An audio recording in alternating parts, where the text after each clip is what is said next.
김현정의 뉴스 쇼.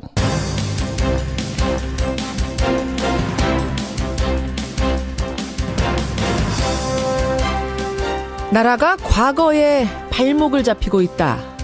이명박 전 대통령의 말입니다. 애청자 여러분 안녕하십니까? 나라가 과거에 발목 잡혀서는 안 된다는 말, 이거 당연하고 맞는 말입니다. 하지만 그 말을 한 사람이 다름 아닌 이명박 전 대통령이라면 상황이 좀 달라지죠. 검찰 수사의 칼끝이 이명박 전 대통령을 향해 가는 이 순간, 이 대통령의 이런 말에 수긍할 사람이 얼마나 될까요? 지금 대한민국의 발목을 잡는 것이 누구고 무엇이었는지는 우리 국민들이 잘 판단하고 계실 겁니다. 어제 국회에서는요, 검찰의 국정원 수사 도중에 현직 검사가 목숨을 끊은 일과 관련해서 지금 검찰의 수사가 망신주기 수사 아니냐라는 주장과 성역 없는 수사일 뿐이었다라는 주장이 정면 충돌했습니다. 오늘 이 문제는 인터뷰로 다뤄보죠. 한 주의 평일의 끝입니다. 금요일 아침 김현정의 뉴스쇼 출발합니다.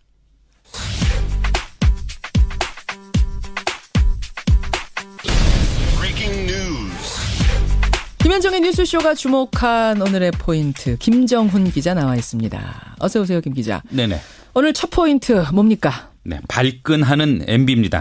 제가 조금 전에 말씀드렸던 것의 연장선상이군요. 네. 그렇죠. 지금 반응이 여러 가지 적폐 수사에 대한 반응이 나온 거예요. 그렇습니다. 이 전 대통령이 최근 측근들과의 만남에서 현 상황에 대한 불만을 토로했다는 것이죠.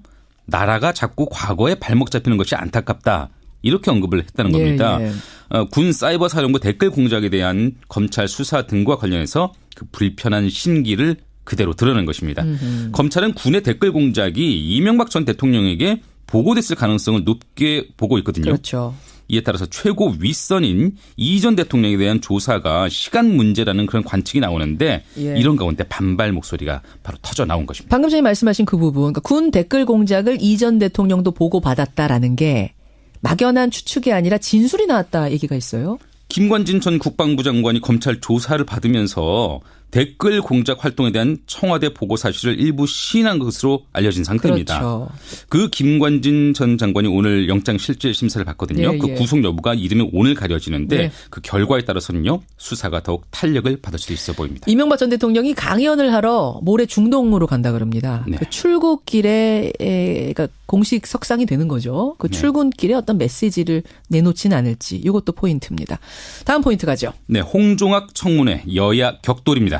마지막 남은 장관 후보자입니다. 중소벤처기업부 홍종학 장관 후보자. 오늘 인사청문회 열립니다. 네, 문재인 정부 1기 내각의 마지막 인사 퍼즐입니다. 그렇죠. 오늘 오전부터 인사청문회가 열리는데 아시다시피 그 중학생 딸이요, 외할머니로부터 8억에 넘는 상가, 그 건물을 증여받고 이 과정에서 세금을 줄이기 위해서 편법을 썼다는 이른바 쪼개기 증여로 이미 적지 않은 타격을 받았습니다.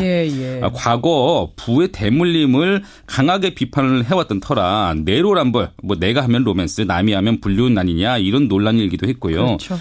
또 특목고 폐지를 주장해 왔으면서 딸은 정작 특목고 진학률이 높은 국제 중에 재학 중인 것으로 알려져서 이 역시 세간의 눈총을 샀죠. 지금 홍 후보자는 청문회에서 모두 해명을 하겠다 이런 입장이잖아요. 네. 하지만 여야 공방이 거셀 것 같습니다. 예. 과연 임명까지 갈 것인가? 이 부분 오늘 또 포인트입니다. 마지막 하나만 더 보죠. 네, 김광석 의혹의 변곡점입니다. 가수 김광석 씨를 둘러싸니 참 여러 가지 의혹들. 오늘 경찰이 수사 결과를 발표한다고요? 네, 수사 대상은 두 가지였습니다. 김광석의 아내였던 서혜순 씨가 딸 서연 양을 방치해서 죽음에 이르도록 했느냐. 또 그걸 일부러 알리지 않으면서 저작권 소송 과정에 말하자면 사기 행위를 저지른 것 아니냐. 이 두 가지였는데 경찰은 두 가지 모두 혐의 없음 결론을 낸 것을 알려졌습니다. 그래요? 이번 사건은 고발뉴스 이상호 기자가 영화 김광석을 제작 발표하면서 불거졌거든요. 이후 경찰이 각종 자료 확인은 물론 50여 명의 참고인 조사도 벌였지만 제기된 의혹이 사실 무근인 것으로 나온 것입니다. 이에 대해서 서혜순 씨 곧바로 이상호 기자 등을 상대로 명예훼손 또 무고 혐의로 반격 소송에 나선다는 계획이네요. 여기까지 오늘의 포인트. 김정훈 기자 수고하셨습니다. 네. 국정원 수사방해 혐의로 검찰 조사를 받은 두 번째 사망 사건이 발생하자 왜 아침 7시에 압수수색하면서 애들 보는 앞에서 왜 꼭 그때 해야 됩니까? 부분에 대해서는 아까 저도 좀 아쉬운 점이 있다. 수사를 방해받았다는 검사들이 바로 다시 수사하는 것은 누가 신뢰를 하겠습니까?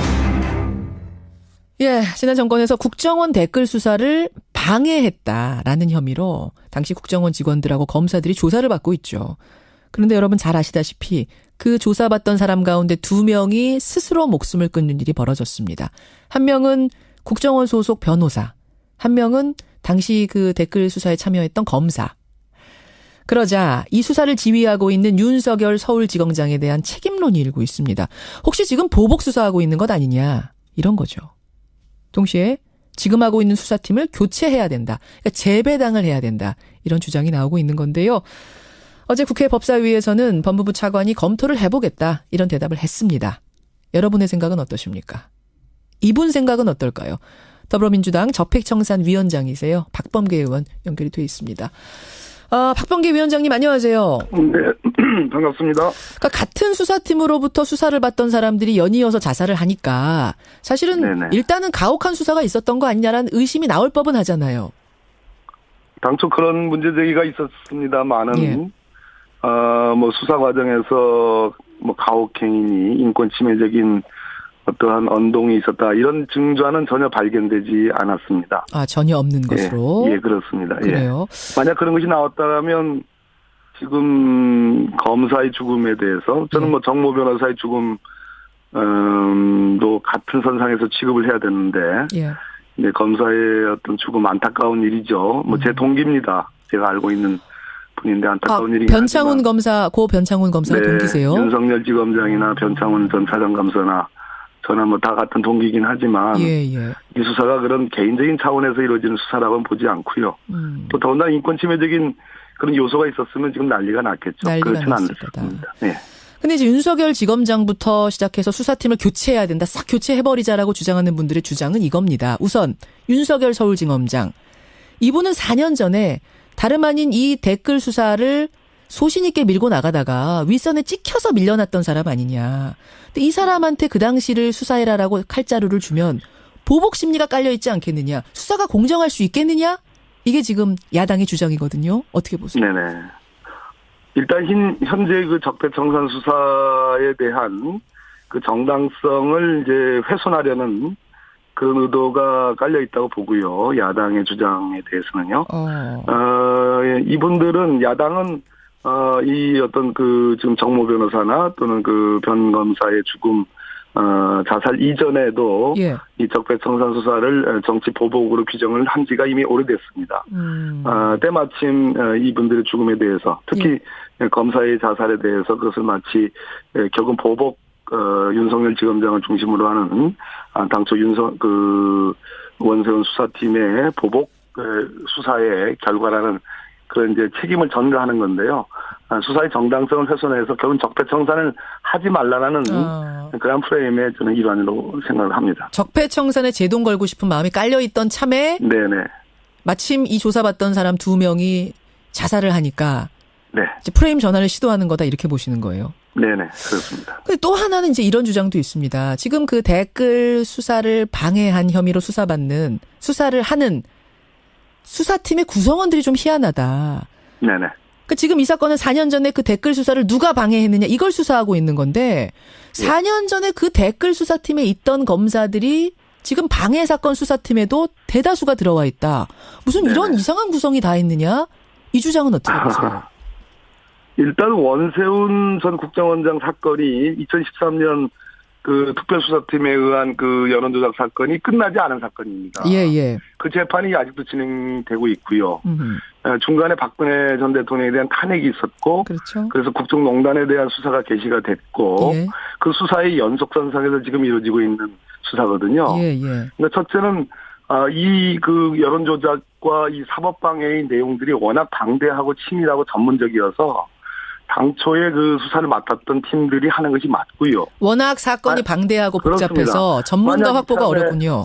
네, 이참에 만약 수사팀을 교체한다면 저는 그 수사를 하지 말라라는 얘기죠. 왜냐하면 새로운 수사팀이 그 방대한 수사 기록을 다시 분석하고 수사에 착수하려면 한 달 정도 아마 걸릴 겁니다. 그렇기 때문에 결국 그 얘기는 교체하라는 얘기는 수사하지 말라는 그런 얘기에 다름 아니라고 생각을 하고요. 두 번째는 이게 사법방해라는 것은 왜 지금 돌아가신 분들을 제외하고 전부 다 지금 사실 서울중앙지법 영장전담이 좀 영장 발부를 짜게 하지 않습니까? 예, 예. 당장 그 김재철 사장 지금 영장 기각됐잖아요. 그렇죠. 이렇게 엄격하게 보고 있는데 다 영장이 발부됐습니다. 이 국정원 현안 TF 이 증거 조작에 가담한 사람들은 다 영장이 다 발부됐는데 이 얘기는 뭐냐 하면 예. 결국은 법치주의를 지키라는 검사들이 법치주의를 침해한 것에 대한 일종의 사법적 판단, 1차 판단이 나온 거거든요. 다른 사람도 그러면 아닌 검사들, 그렇습니다. 법치주의의 최전선에 있어야 될 검사들이 자기에게 그렇습니다. 해당된 수사를 제대로 하지 않고 오히려 수사를 방해했다면 이거는 보통 죄가 아니다라고 지금 재판부가 판단한 거다. 내용이 스튜디오를 차려놓고 증거를 조작하고 예.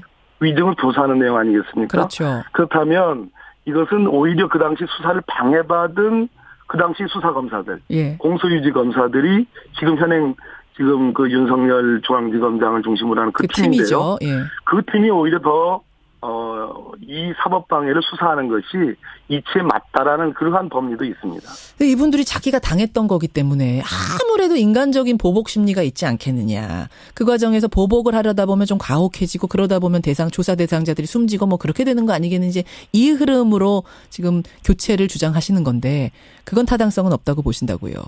당연합니다. 예. 근데 아니, 사람인 이상은 어떤 감정이 있을 수 있겠으나 그 감정이라는 것은 예. 내심의 문제고 그 감정을 어떻게 표현을 해서 수사 행위에 반영이 되느냐의 문제인데 예. 어느으로 봐도 수사 행위에 이것이 어떤 뭐 반영이 돼가지고 결국 인권 침해적 행위라든지 예. 가혹 행위가 있었다라는 그러한 증거는 있지 않습니다. 알겠습니다. 감정이 있을 수는 있다. 하지만 그걸로 인해서 오히려 더 철저하게 수사하고 정확하게 아주 꼼꼼한 수사를 하는 쪽으로 가면 되는 거지. 그 감정을 그야말로 고문을 한다든지 인권유린 행위를 했다면 문제가 되겠지만 지금 그런 건 전혀 없지 않느냐 이 말씀이세요. 수사 방해를 받은 검사들이 오히려 수사를 하는 것이 네. 그것이 정의를 회복하는 관점에서는 맞다. 저는 그런 관점입니다. 근데 박 의원님 여당 의원들 중에서도 이런 주장하는 분이 계세요. 뭐냐면 논란과 오해의 소지는 있지 않느냐. 그런 그 논란과 오해의 소지를 없애는 게 오히려 적폐청산 수사를 깔끔하고 오히려 속도감 있게 하는데 도움이 될 수도 있다. 이런 주장하시는 분도 계시거든요. 여당 의원 중에도. 우리 여당 의원님 두 분 검사 출신의 이제 두 분 의원님들이 일종의 고육지책의 차원에서는 말씀을 하신 거라고 생각을 합니다. 금태섭 의원님이 이런 말씀하셨고 또 한 분은 누구시죠? 요런 네, 우리 이제 조홍천 의원님인데요. 조홍천 의원도 그런 말씀. 아무래도 이분들은 검사 출신이다 보니까 예. 지금 검찰 조직의 일선 검사들의 다소 흥분되는 어떤 분위기에 대한 일종의 진정 차원에서 또 조직 과거에 자신이 몸담았던 조직에 대한 걱정 차원에서 하신 말씀으로 저는 이해를 합니다. 그러나 제가 누누이 말씀드렸듯이 첫째, 예. 이 수사를 여기서 수사팀을 교체하게 되면 예. 저는 그런 수사를 하지 말란 말라. 소리다. 적폐청산 수사에 대한 정당성에 대해서 의문을 제기하는 사람들에게 오히려 예. 그거는 뭐 편을 들어주는 그런 결과가 되는 거기 때문에 맞지 않다라는 얘기고요. 예. 두 번째는 아까 누누이 말씀드렸듯이 이 수사의 전문성과 이 수사의 알겠습니다. 규모의 그 부분 방대함 말씀하셨어요. 예. 근데 박 의원님 지금 그 부분 말씀하셨죠. 금 의원과 조 의원이 이렇게 이야기하는 건 일선 검사들이 지금 부글부글하는 이야기를 전해 듣고 있기 때문에 그렇다. 이 부분인데요. 네. 변창훈 검사, 고 변창훈 검사는 현직 검사 아닙니까? 그러다 그렇습니다. 보니까 어떤 얘기가 지금 검찰에서 나오냐면 검사는 상명하복의 조직이다. 당시에 그 댓글 수사팀에 배당이 돼서 위에서 시키는 대로밖에 할 수 없었던 사람을 이제 죄인이라고 하니까 오죽 억울했으면 목숨을 끊었겠느냐. 즉 정권의 하명 수사가 엄연한 게 현실인데 이 현실에 대한 불만이 지금 검사들 사이에서 튀어나온다는 거거든요. 네네. 어떻게 보세요? 어찌됐든 이 세 분의 검사 그 국정원 증거조작 현안 TF에 정식 멤버로 가담을 했다. 예. 이것은 전에도 없었고 앞으로도 없을 사례입니다. 그러니까 결국 남재준 국정원장이 주도를 했다고 볼 수밖에 없는데요. 예. 원세훈 그 수사 재판에 결국 무죄를 받아나기 위해서 오로지 수사와 재판에 대한 어떤 증거 조작에만 사실 몰두했던 그런 TF거든요. 예. 여기에 검찰에서 파견된 검사들이 정식 멤버가 됐다는 것은 그것은 있을 수 없는 일이고요. 위에서 시킨 일이라는 것은 결국은 국정원장이 시킨 일이라는 것인데. 그렇죠. 과연 파견 검사 기관을 달리하는 제가 아까 말씀드렸죠. 법치주의를 지켜야 되는 그리고 수사를 통해서 정의를 세워야 되는 검사가 오히려 법치주의를 침해하는 예. 데 주도적으로 가담했다는 것은 저는 그것은 절대 고려될 수가 없는 사안이라고 봅니다. 그리고 거기서 끝까지 소신 지킨 사람도 있잖아요. 윤석열 지금 지검장. 네, 그렇습니다. 예, 한명 수사가 내려오든 어떻든 나는 내 소신을 지키겠다라고 한 사람이 엄연히 있는 상황이기 때문에 이 억울하다는 말이 얼마나 국민들이 납득하실지 좀 한 의문스럽습니다. 가지 더 말씀을 드리면 이 얘기는 안 하려고 그랬는데요. 이 세 분의 검사분들이 현안 TF에 파견됐던 이 세 분의 검사들이 양지회의 특별회원이었다. 그것도 비공개로 특별회원 자격을 부여받았다라는 것은 양지회라면 원래 국정원 전 직원들이 몸담고 있는 회인데. 그렇죠. 예. 골프와 콘도에 이제 특혜를 부여받는 건데. 그렇죠. 돌아와서도 특별 회원이었다는 것은 아마 다른 검사님들, 현재 있는 검찰 조직에 있는 검사님들도 이 부분에 대해서 어떻게 생각하시냐 물으면 아마 고개를 절레절레 흔들 거라고 생각합니다. 알겠습니다. 예, 여기까지 말씀 드려야 되겠습니다. 네. 박범계 의원님 고맙습니다. 네, 고맙습니다.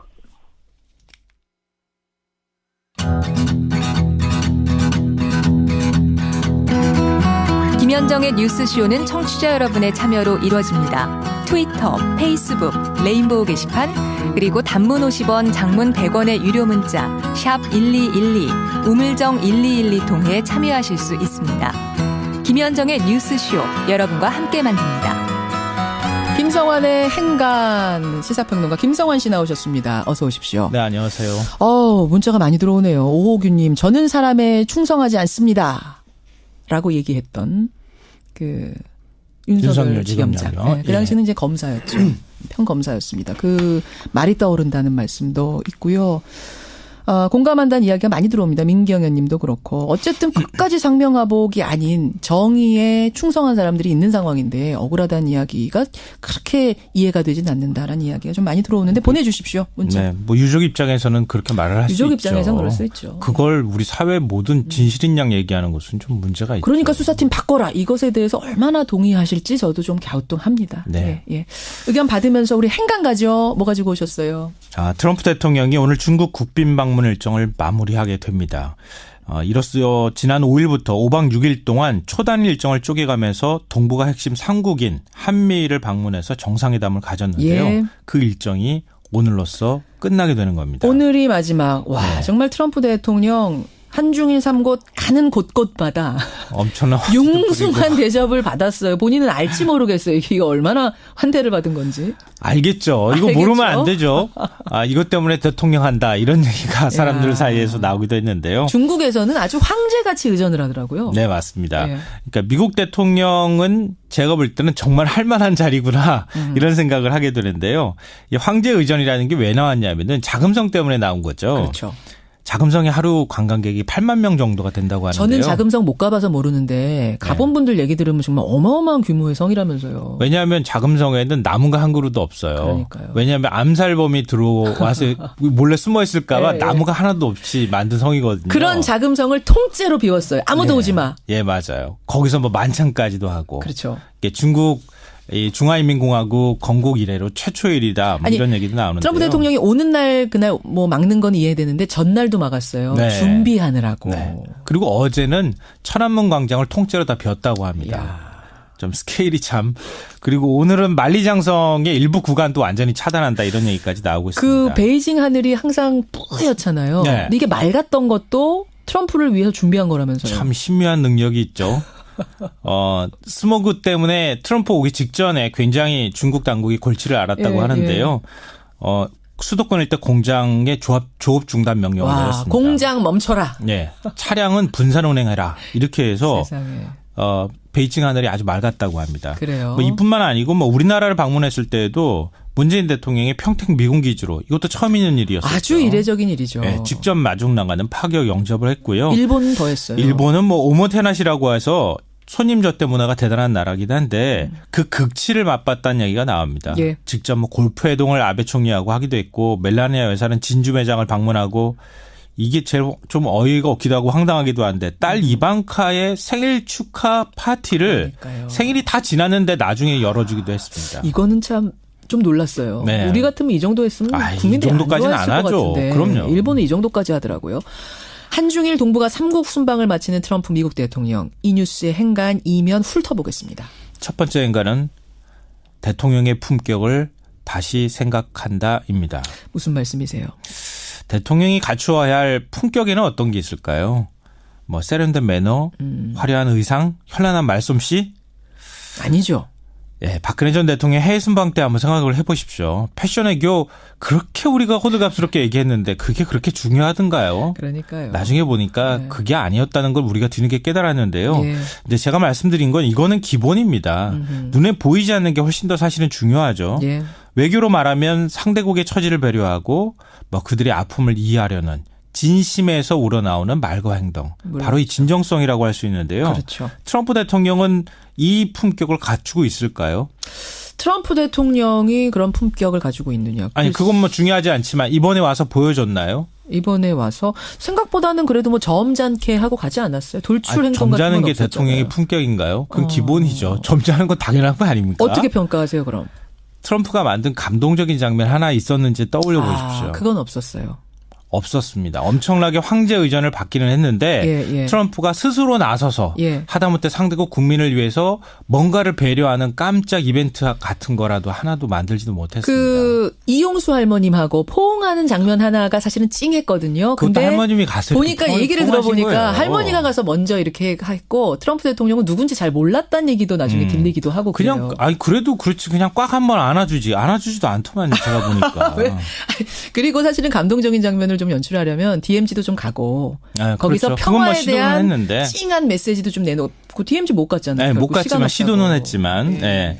근데 그런 것처럼 3개국 다니면서 그런 행보를 못 봤다는 거예요. 그러니까 트럼프는 대접받는 데는 굉장히 익숙했지만 베푸는 데는 너무 인색했던 그런 모습들을 보여줬다는 겁니다. 그렇군요. 그 부분이 아쉬웠다. 두 번째 행간은요. 두 번째 행간은 트럼프의 관심은 온통 미국 여론뿐이었다입니다. 트럼프의 관심은 미국뿐이었다. 네. 그러니까 뭐 이번에 사실은 우리도 벌써 청구서를 받기 시작했고 중국은 뭐 어마어마했잖아요. 그래요. 중국에서만 2,500달러가 넘는 투자 구매 약속을 트럼프 대통령이 받아냈습니다. 2,500달러면은 2,500만 달러. 2,500만 달러면은 2,500만 달러? 2,500억 달러입니다. 죄송합니다. 잠깐만요. 다시.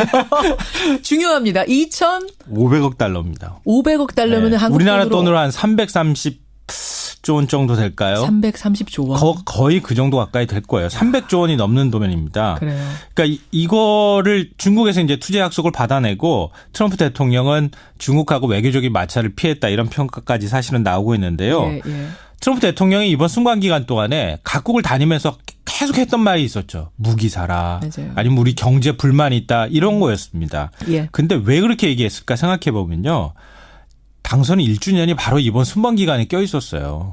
근데 트럼프의 지지율이 36%까지 폭락했고요. 36%. 예. 미니 지방선거가 있었는데 민주당이 참패를 했습니다. 아하. 정말 이대로 가다가는 나중에 재선을 못할 수도 있는 상황까지 갈 수 있는데요. 트럼프가 그동안에 많은 약속을 했던 것처럼 미국 국민한테 예.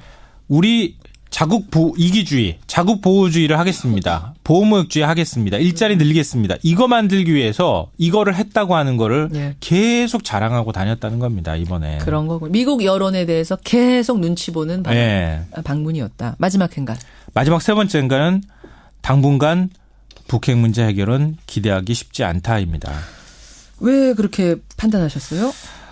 아니 뭐 이번 수방 기간 동안에 북핵 문제에 대해서 특별한 뾰족한 해결책 내놓은 게 있나요? 그러니까 뭐 미중 정상회담에서도 없었잖아요. 전쟁을 강조한다든지 뭐 무력 행동에 나서겠다 이런 자극적인 말까지는 없었지만 그렇다고 해서 적극적인 해결 의지도 보이지 않았다는 전혀 말씀. 보이지 않았거든요. 그냥 현 상태 유지예요. 예, 예. 저는 그 우리나라 국회 연설에 국회 때 와서 연설한 걸 보면서 2002년 부시 대통령이 언급했던 악의 축 발언이 떠올랐어요. 그러니까 트럼프 대통령도 그 비슷한 이해나 인식들을 갖고 있다는 건데요. 이런 인식을 갖고 과연 남북 관계가 풀릴까? 아마 쉽지 않을 것 같다. 좀 시간이 오래 걸릴 것 같다는 생각을 하게 됐습니다. 김성환의 행간, 김성환 씨의 눈이었습니다. 수고하셨습니다. 네, 고맙습니다. 예, 오늘 숫자 때문에 좀 헷갈리셨죠. 2억 5천 달러가 맞습니다. 네, 그리고 공화당의 참패 얘기까지 김성환의 행간으로 마무리합니다. 1부 마치고요. 저는 2부에서 뵙죠.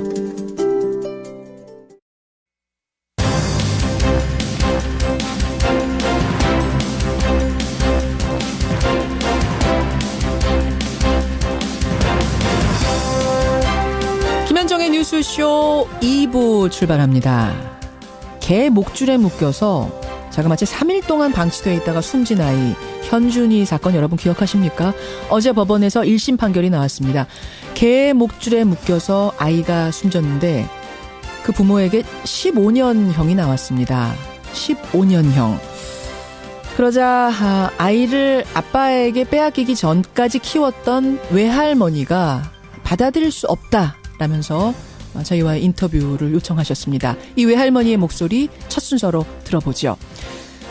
요즘 정치권에서는 여기저기서 종쳤다 이런 표현이 참 많이 나옵니다. 이 표현의 원작자격이죠. 정두원 전 의원, 월간 정두원 있는 날입니다. 우리의 지금 복잡한 정치판 한번 읽어보죠. 오늘 Y뉴스에서는 검찰은 왜 법고라지 우병우 전 수석의 구속을 확신하는가 구용혜 기자가 짚어드립니다. 50원의 단문 100원의 장문 유료 문자 샵 1212 카톡 레인보우까지 열어놓고 출발합니다. 지난 7월이었죠. 개 목줄에 묶여서 3일간 방치돼 있다가 질식사한 3살 아이 사건을 여러분 기억하실 겁니다. 그 아이 이름이 현준입니다. 현준이는요, 발견 당시 몸무게가 10kg이 안 됐습니다. 알고 보니까 부모가 아이를 상습적으로 개 목줄에 묶어놨던 아동학대 상습범이었습니다. 당연히 아동학대 치사 혐의로 검찰에 기소가 됐고 25년형이 구형됐었는데요. 어제 1심에서는 징역 15년이 나왔습니다. 살인의 의도가 없었다. 그리고 이 부모의 자라나는 환경이 불우했다는 점이 참작이 됐다고 합니다. 글쎄요. 지금 아이의 외할머니는 할 말이 많다고 합니다. 연결을 해보겠습니다. 외할머니 박미정 씨가 연결돼 있습니다.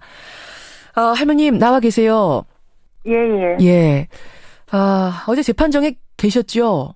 네. 15년형이라는 얘기를 듣고는 어떠셨어요? 저는 하늘이 무너지는 줄 알았습니다.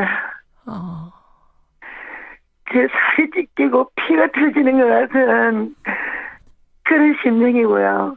저는 지금 숨을 쉴 수가 없습니다. 저는 학문에 개사까지 당해가면서 애가 속 내장까지 다 내려앉아가지고 죽었는 그걸 생각하니까 저는 너무너무 고통스럽습니다. 지금 하신 그 말씀은 제가 보도로 못 봤던 이야기인데, 그러니까 네. 아이가 숨져 있을 때 네. 개 목줄에 묶여서 이제 3일 만에 숨진 채 발견이 됐는데 그때 발견 당시 모습이 아주 끔찍했군요. 네네. 어떤 식이었던 건가요? 학문에 개사가 왔대요. 괴사 짓물러서. 네, 너무 짓물러가지고 학문에 개사가 오고 속 내장까지 다 녹아 내려앉아서 그래서 죽은 거예요. 말라 죽은 거예요. 지금 물을 한 모금도 주지도 않고요. 아이고. 애가 너무 말랐어요. 제가 장례식에 갔는데 애가요. 예. 뼈가요. 나무젓가락 같아요. 나무젓가락. 아이고. 너무 진짜 그거 생각하면요. 저는 목구멍에 밥도 안 넘어갑니다. 예, 지금 이제 많이 힘드시겠지만 할머니 조금만 진정을 하시고. 네. 지금 청취자들이 이 사안을 판단하시려면 우리가 이 사건을 괴롭지만 다시 떠올려 볼 수밖에 없을 것 같습니다. 그러니까 2014년에 따님하고 이 현준이 아빠하고 현준이를 낳은 후에 혼인신고를 했어요. 네네. 그때 나이가 좀 어렸더라고요, 둘 다. 예, 어렸습니다. 예. 그리고 나서는 키울 힘이 없으니까 외할머니가 주로 아이를 키우시다가 예. 둘이 이혼을 하면서 지금 현준이 아빠가 아이를 데려간 거군요. 이혼을 하고 나서도 제가 키우고 있었습니다. 9개월 될 때까지 키웠습니다, 제가. 2015년 1월 말경쯤에 애를 마지막으로 데리고 가고는 예. 그 길로는 한 번도 본 적이 없죠.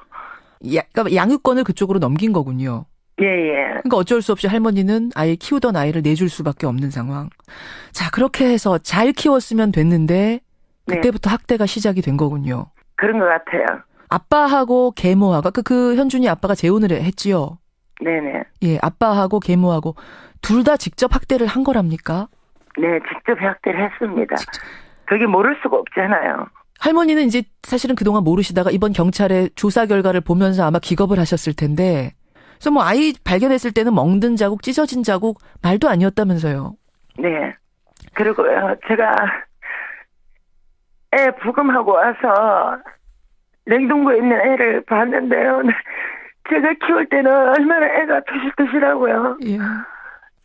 아니 할머니 그러면은 좀 아이를 보게라도 해달라고 중간중간에 문자라도 해보시지 그러셨어요. 연락이라도. 아니 전화번호를 바꿔버렸다니까요. 아예 하는데 전화번호를 바꿔버리고 아예 연락이 안 되더라고요. 연락이 안 돼. 처음에는 이렇게 뭐 연락이 좀 되긴 됐어요. 처음에는. 연락이 됐어요. 됐어요. 예. 보여달라고 하는데 안 보여주던가요? 안 보여주고요. 올 1월 1일 날도 예. 저한테 데려다 준다 그랬거든요. 키우라고 이제 저한테 데려다 준대요. 그래서 제가 예. 이제 구청 같은 데 가서 이제 애를 저한테 입적을 시켜야지 서류를 만들 수 있다고 해갖고 예. 제가 그렇게 준비까지 했다고요. 그러다가 이제 또 3월 12일 날 만났어요. 예. 저를 만나러 오면서 애를 개목줄에가 먹고 나놓고 왔던가 봐요. 그 진술 내용에 날짜를 들었는데 예. 제가 거기에서 기절하는 줄 알았어요. 진짜 재판장에서요.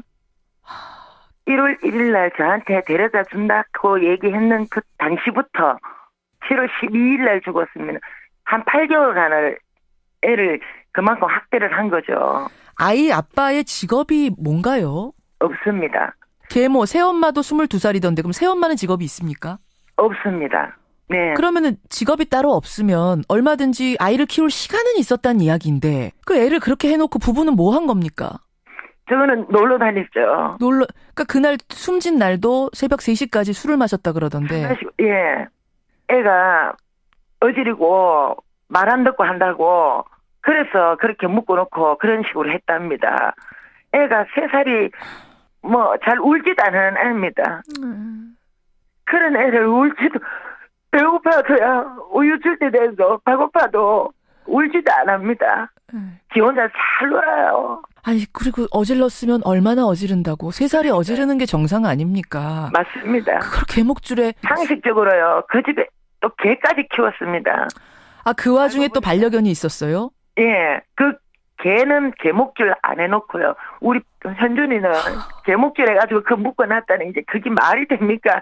그게 사람으로서 할 수 있는 일입니까? 죽이려고 작정하지 않고는 그렇게 못합니다. 아, 이런 상황에서 지금 15년이 나왔습니다. 구형은 25년이 됐는데 실제 형은 15년. 어떻게 생각하세요? 저는요. 선고가 잘못됐다고 생각합니다. 애를 하나 죽였는데 예. 사람을 죽였는데 15년이나 하는 거는 말이 안 됩니다. 15년 살고 나오면 지금 몇 살이 되는 거죠? 마흔도 안 됩니다. 마흔도 안 되는 상황. 당연히 항소를 하는 거죠? 네, 합니다. 예. 할머니, 현준이 얼굴이 그냥 지금도 아른아른 하시겠어요? 방으로 이 방 저 방 거실로 이래가지고 쫓아다닌 거 눈에 선해가지고요. 저는 진짜 미칩니다, 지금. 저 뒤만 쫄쫄 따라다녔습니다. 제가 준 사랑 외에는 다른 사람한테 그렇게 사랑을 못 받았다는 게 너무너무 분통이 터져요. 저 언니는 힘이 약하잖아요. 예. 제발 같이 좀 해주셔가지고 저 인간들을, 악마들을 저는 참 악마라고 생각합니다. 아무리 자식을 낳았다고 해갖고 죽일 권리까지는 없습니다. 예, 힘내시고요. 네. 지금 말씀하신 것처럼 아마 국민들이 다 이 사건을 끝까지 지켜볼 겁니다. 예, 힘을 모을 겁니다. 걱정하지 마시고요. 건강 챙기셔야 되겠습니다. 네. 오늘 이렇게 어려운 인터뷰 응해주셔서 감사합니다. 네.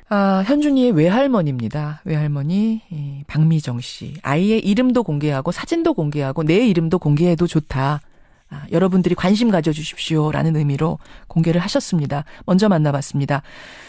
전문가는 이 상황을 어떻게 바라보고 있을까요? 대한아동학대방지협회 공혜정 대표 연결을 해보죠. 공 대표님 나와 계세요. 예, 안녕하십니까? 예, 그러니까 이 사람들이 지금 반성을 하고 있고 자라온 환경도 불우했고 또 다른 아이가 있답니다. 그 다른 아이도 키워야 되고 그리고 살인 의도는 없었기 때문에 15년형 이거 중형이다 라면서 지금 내려진 거거든요. 어떻게 보세요? 네. 아동학대 사건에서는 이 사람들이 지금 살인이 아니고 학대치사로 지금 기소가 된 거거든요. 학대치사입니다. 네네. 이 살인의 의도를 갖고 있다라기보다는 그러니까 학대를 하는 과정에서 아이가 사망을 한 것이기 때문에 그렇죠. 그거는 뭐 그 의도에 대해서 뭐 형을 논한다라는 거는 좀 말이 되지 않는 것 같고요. 그리고 이제 반성을 하고 있다라고 얘기는 하는데 예. 제가 이제 각 재판마다 가서 참석을 해본 결과 예. 이제 사망한 아이에 대한 뭐 미안함의 표시는 전혀 보이지 않았고 그래요. 지금 양육하고 있는 그 딸에 예. 대해서 걱정을 많이 하면서 두 사람 사이에 딸이 그러니까 또 따로 있었던 거군요. 네네 그럼 그 아이는 목줄 같은 거 안 했습니까? 전혀 학대를 하지 않았다고 전혀. 합니다. 그럼 여행 같은 거 갈 때 또 이 아이 현준이는 목줄을 묶어놓고 갔다는데 걔는 데리고 갔어요? 그렇죠. 외출하거나 외식할 때는 마치 새 가족인 것처럼 셋이서만 다니고 현준이는 목줄을 해가지고 묶어놓고 그럼 목줄에 매놓고 먹을 건 어떻게 놓고 갔답니까? 개 목줄에 묶어놓고? 뭐 과자라든지 예. 물이라든지 놓고 갔다라고 얘기를 하고 있는데요. 예. 이제 며칠간 여행을 갔다 와서 뭐 기저귀를 살펴보니까 예. 뭐 대변이나 소변이 없었다. 뭐 이렇게 얘기를 하는 걸 들어보면 예. 제 추측입니다마는 먹을 것도 놓고 가지 않지 않았는가. 아니. 그리고 아이가 사망했을 때 예. 10kg인데 검안 사진이 잠깐 나왔었는데요. 예. 예. 살이 하나도 없었어요. 미이라 같은 모습. 미이라 같은 모습. 예, 그렇기 때문에 먹을 걸 주지 않고 갔지 않았나. 게다가 지금 아이는 숨진 상태이기 때문에 아이가 진술할 수 있는 게 없습니다. 그냥 이 부부의 진술이 답니다. 따라서 밝혀지지 않은 학대는 또 얼마나 많았을까. 그렇죠. 그럼 본인들의 진술에 의해서만 해도 이미 끔찍한데 그렇죠. 그렇지 않은 거는 얼마나 더 끔찍할까. 그리고 저희가 정말 많이 분노했던 게 예. 친부와 계모가 각각 SNS를 하고 있는데요. 예. 거기에 보면은 현준이가 이제 굶어서 서서히 사망을 할 약해지고 있을 이 시점에 자기네들은 온갖 음식을 차려놓고 먹고 있는 모습이라든지 여행 다닌 모습 뭐 이런 거를 SNS에 올려놓은 모습을 보면서 아이가 얼마나 그 고통스러웠겠나. 대목줄에다가 아이는 묶어놓고 과자 줘놓고 예. 그러면서 자기들은 외식하러 가서 그 사진 찍어서 이른바 먹스타그램 뭐 이런 거 올린 거예요. 예, 뭐 외식도 그렇지만 집에서도 뭐 푸짐하게 상차림 해놓고 뭐 먹고 있는 사진 같은 거. 이 SNS를 보면 현준이의 존재는 하나도 없습니다. 없어요. 아예 없어요. 그래서 앞에서 할머니가 지적하셨던 게 아예 아이를 서서히 그냥 그렇게 말라 죽이려고 했던 건 아닐까. 없애버리고 싶었던 의도가 깔려 있었을 거라고 할머니는 그러시더라고요. 그 현준이를 시설에 맡기자고 둘이 의논을 했더라고요. 예, 예. 하기가 싫으니까. 그랬는데 이대로 보내면 아동학대가 들킬까 봐 아이 살을 좀 더 찌우고 보내자. 이런 의논까지 했더라고요. 참 들을수록 너무 기가 막힌 사건입니다. 저는 궁금한 게 도대체 이렇게 짐이 되는 아이를 왜 키우겠다고 했으며 잘 키울 자신도 없으면서 그리고 어쨌든 친부한테는 자기 아이 아닙니까? 또 어떻게 이렇게 방치할 수가 있었을지 저는 그게 이해가 안 가요. 이제 학대 가해자도 있지만요. 예. 방임자, 외면자의 역할들이 굉장히 큽니다. 그러니까 둘 중 하나라도 아이를 보살폈다면 아이들은 사망까지 가지는 않거든요. 않죠. 그럼요. 예, 보면은 대부분의 아동학대 사망에서는 방임하고 묵인한 그 역할들이 굉장히 많습니다. 예. 가슴 아프죠. 이런 아동학대 사건이 지금 끊임없이 일어나고 있습니다. 우리가 뭐 대안을 좀 생각해 봐야 될 텐데 원인과 대안 어떻게 생각하세요?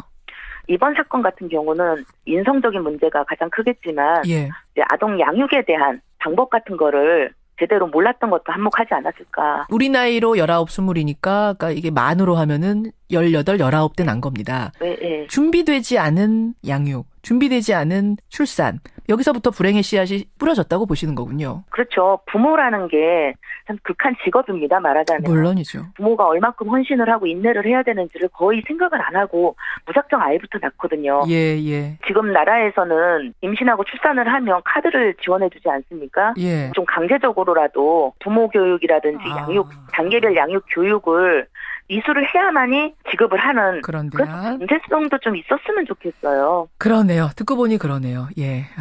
첫 번째는 인성이겠습니다만 그 개인의 인성에 문제가 있었겠습니다만 우리가 사회가 할 수 있는 안전장치들은 그래도 해보자. 대안들은 생각해보자. 한다면 지금 말씀하신 그것도 방법이 될 것이다. 알겠습니다. 여기까지 오늘 말씀 듣겠습니다. 고맙습니다. 네, 수고하십시오. 대한아동학대방지협회 공혜정 대표까지 만났습니다.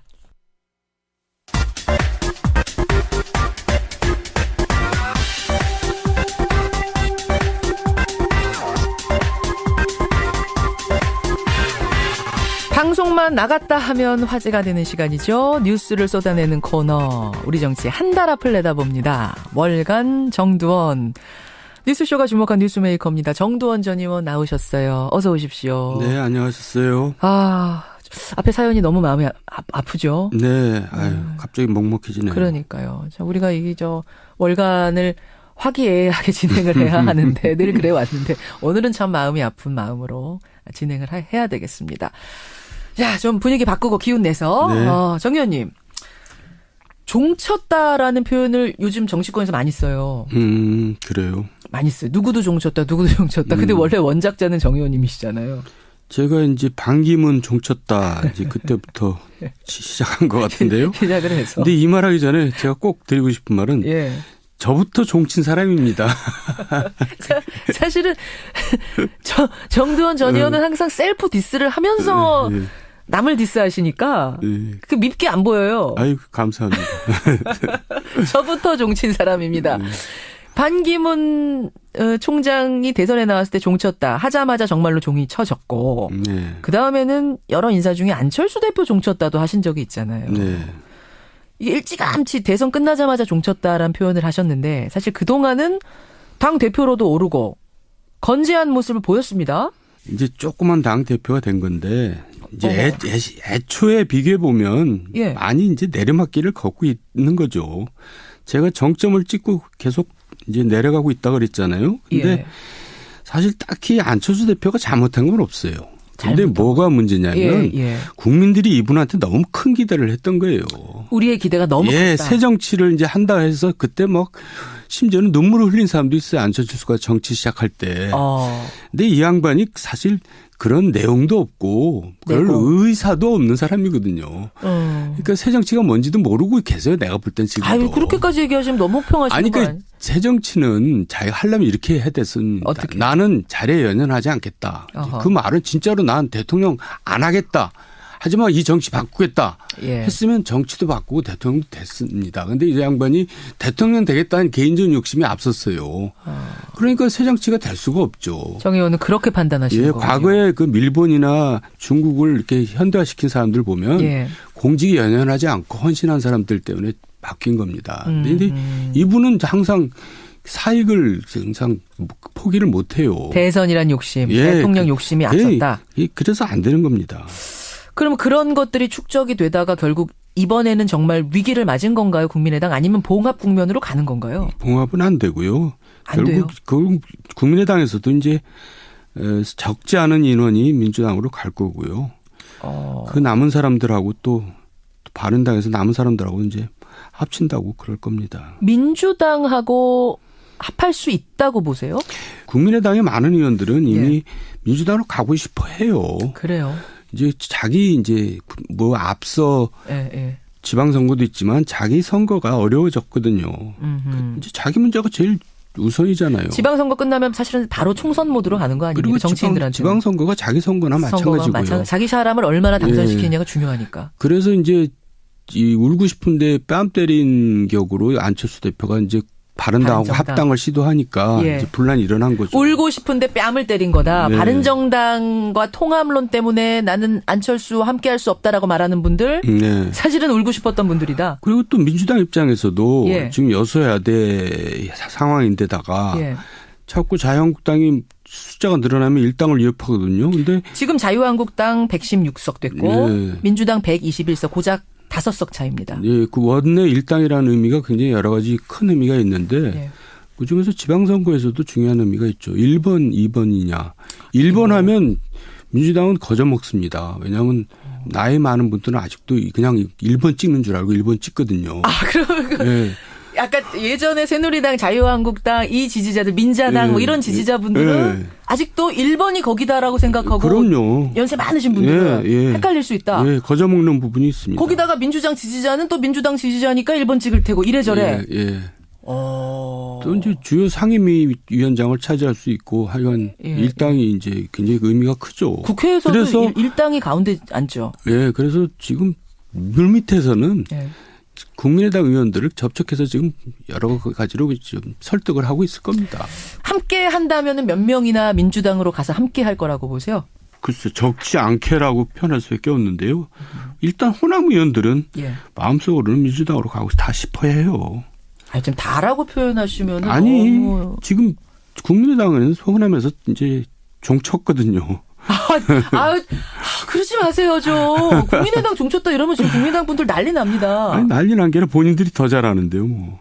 아니, 네. 30명 정도의 의원은 아직도 안철수 대표의 바른정당 통합론을 지지한다라고 어제 송기석 의원 대표 비서실장이 그러셨거든요. 송기석 의원 얘기죠.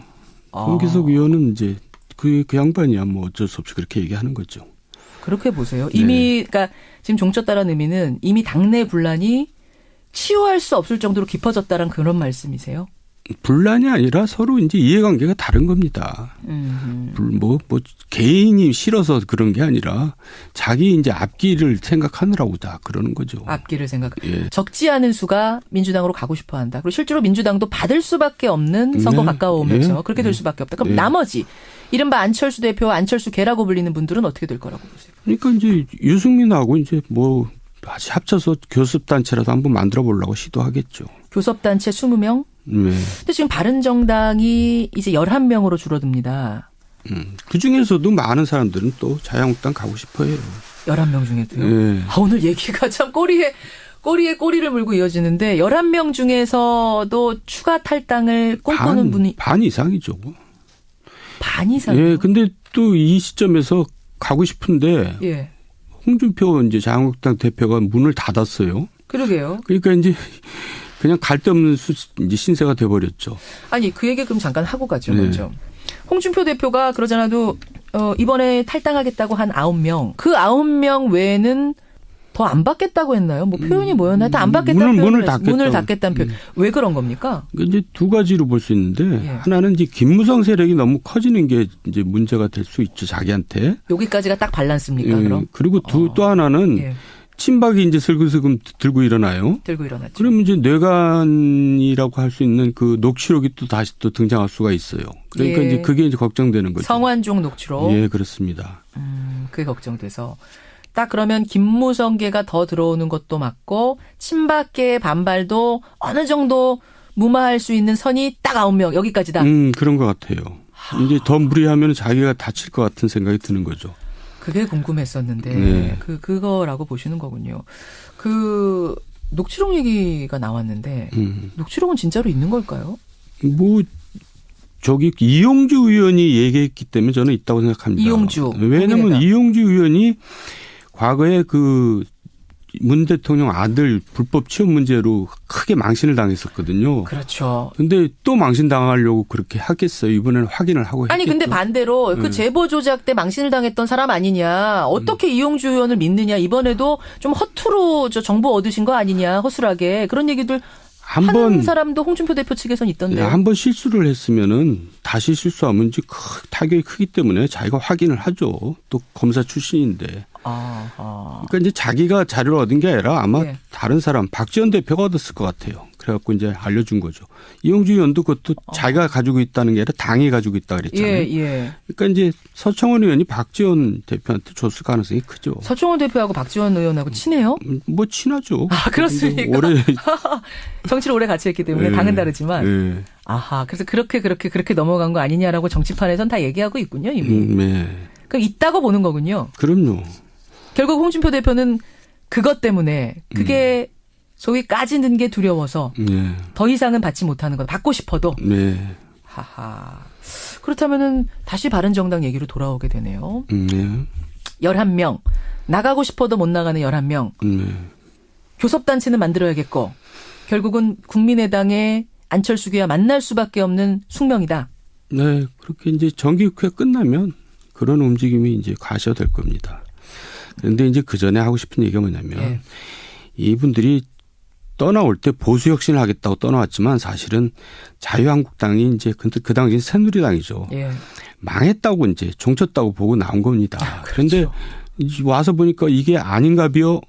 다시 돌아가는 거거든요. 이 산이 아닌가비요. 네, 그러니까 철새죠 그게. 그리고 원래 얼마나 뒤죽박죽이었냐면요. 원래는 유승민이 합치자고 했던 사람입니다. 그러다가 이제 맞아요. 대선에서 이제 뭐 실패하고 별로 지지율이 없으니까 이제 자강하자던 김무성 일파들이 이제 먼저 일부 튀었고 그다음에 또 뒤따라간 거거든요. 그러니까 이 사람들은 무슨 보수 혁신입니까? 혁신의 대상들이죠. 이분들이요? 네, 그래서 혁신의 대상입니다. 그래서 자유한국당, 소위 말해서 보수 진영이 살 길은 일단 첫째, 그야말로 적폐라고 할 수 있는 친박을 청산을 반드시 해야 되고요. 일단 친박은 청산해야 된다. 필요 최소한의 조건이고 두 번째는 이미 이제 개혁 대상이 된 혁신의 대상이 된 중진 의원들은 이제 이 선으로 물러나야 되고요. 중진 의원 물러나라. 세 번째는 정말 개혁의 의지와 그런 이미지를 갖고 있는 젊은 지도자를 내세워야지 살아날 수 있지. 그렇지 않으면은 정부 여당만 이제 좋은 일만 생깁니다. 그렇군요. 지금 도로 새누리당이 됐거든요. 자유한국당이. 도로 됐다. 자 보세요. 정부 여당은 친박이 자유한국당에 남아있는 게 너무 좋습니다. 즐기고 있는 겁니다. 그러면 재집권하는데 너무나 좋거든요. 그래서 이제 구체적인 예를 하나 제가 들어드릴게요. 중진공이라고 있습니다. 중소기업진흥공단. 있죠. 이사장이 지금 구속돼 있거든요. 왜 구속돼 있느냐. 최경환 측근을 불법 채용했다 그래서 맞아요. 구속돼서 재판받고 있어요. 그러니까 하수인은 구속돼서 재판받고 있는데 그걸 시킨 사람은 지금 멀쩡해요. 의원이네요. 조사도 안 하고 있어요. 그러네요. 그러니까 최경환을 살려두는 게 좋은 겁니다. 정부 여당은. 서청원 최경환이 있어야 돼요. 그러니까 최경환 의원이 힘이 세서 못 건드리는 게 아니라 안 건드리는 거라고 보세요. 그렇죠. 살려두는 게 좋은. 지금 무슨 힘이 있어요.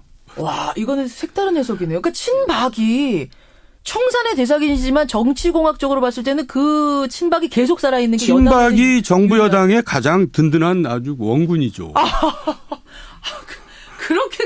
그렇게까지 보시면 또 민주당하고 정부 여당 측에서 좀 실제로 그렇습니다. 나라도 그렇습니다. 그렇군요. 지금 보수 혁신의 조건을 세 가지 얘기하시다가 이 얘기가 나왔는데 과연 그럼 그렇게 할 수 있을 것인가? 뭐 제가 그렇게 해야 될 방향을 얘기한 거고요.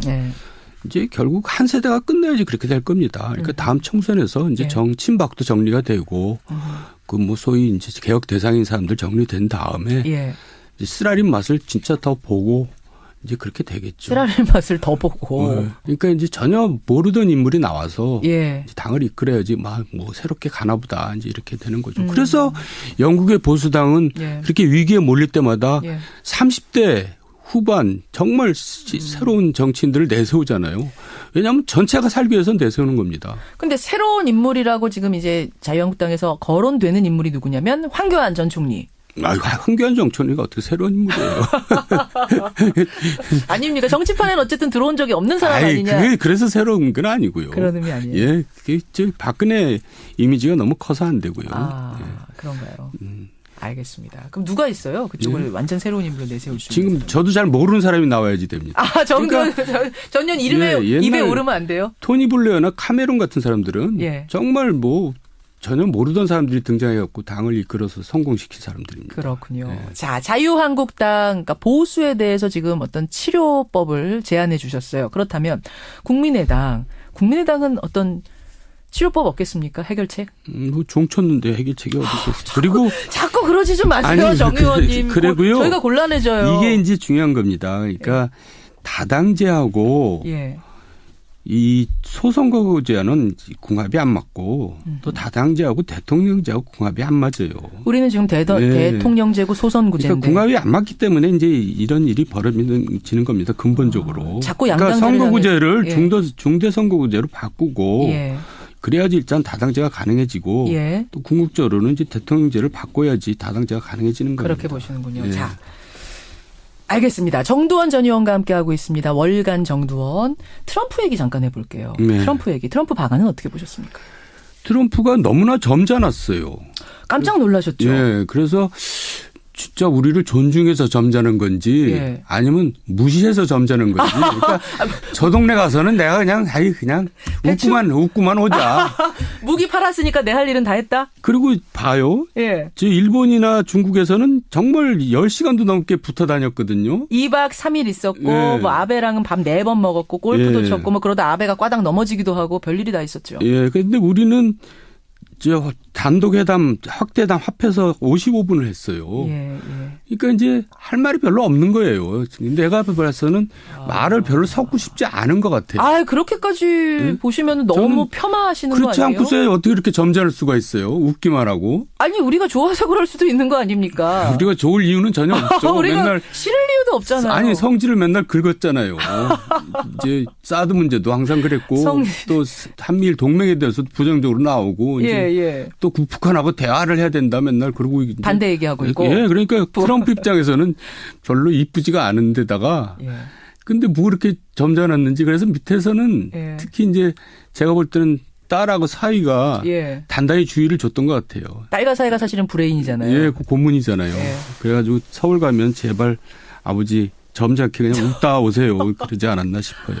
아, 그렇게 또 여러분, 이런 해석도 있다는 겁니다. 이 정두원 전 의원의 해석이 다라는 게 아니라 그럼요. 이렇게 보는 시각, 어떤 시각의 다양성은 우리가 인정을 하는 거니까 이렇게 보는 평가도 있군요. 하지만 지금 청취자들은 아니 좋아서 점잖게 하고 한 거지. 우리 위안부 할머니도 안아주고 뭐 문재인 대통령하고 김정숙 여사하고도 얼마나 분위기 좋았느냐. 좋게 해석하는 분들도 꽤 많으시고요. 그래가지고 이제 무기 팔아먹고 또 한미 방위비 올리고 또 FTA 또 거기서 이제 다 뒤집어 엎고 이제 그러려고 다 수를 두고 간 거죠. 한미 FTA 얘기를 이번에 할 거라고 우리가 다 예상했었거든요. 폐기 얘기까지 나오면 이거 어떻게 대처해야 되느냐 이거 준비하고 그랬는데 왜 그 얘기는 한마디도 안 했죠? 아니, 한미 FTA 폐기는 미국 내에서도 반발이 큽니다. 특히 이제 농업 분야에서는 그러니까 이제 그쪽 지역 의원들은 되게 반발이 크죠. 그러니까 트럼프 혼자 생각이었군요. 그러니까 미국에서도 폐기하면 손해가 크니까 그렇게 하는 거죠. 트럼프가 이제 제대로 좀 알고 이제 대통령을 하는 거죠. 그전에는 잘 몰랐어요. 그런 거군요. 그러니까 미국도 예전 같지 못해요. 그러니까 이제 약소국이죠. 우리나라가 미국에 비하면. 그렇죠. 와서 이제 무기나 팔을 생각하고 경제적인 압박이나 가하고 그러니까 옛날에 비해서는 많이 쪼잔해진 겁니다. 미국도. 아, 트럼프가 점잖게 간 거 참 희한하다. 사람이 바뀌었는가? 왜 돌출 행동, 돌출 발언이 안 나왔는가? 이런 얘기들 많이 하시는데 또 이런 해석도 있다는 거 여러분 한쪽에 두시면 되겠고 나름대로 해석을 하시면 되겠습니다. 아, 오늘 근데 굉장히 더 젊어지신 것 같아요.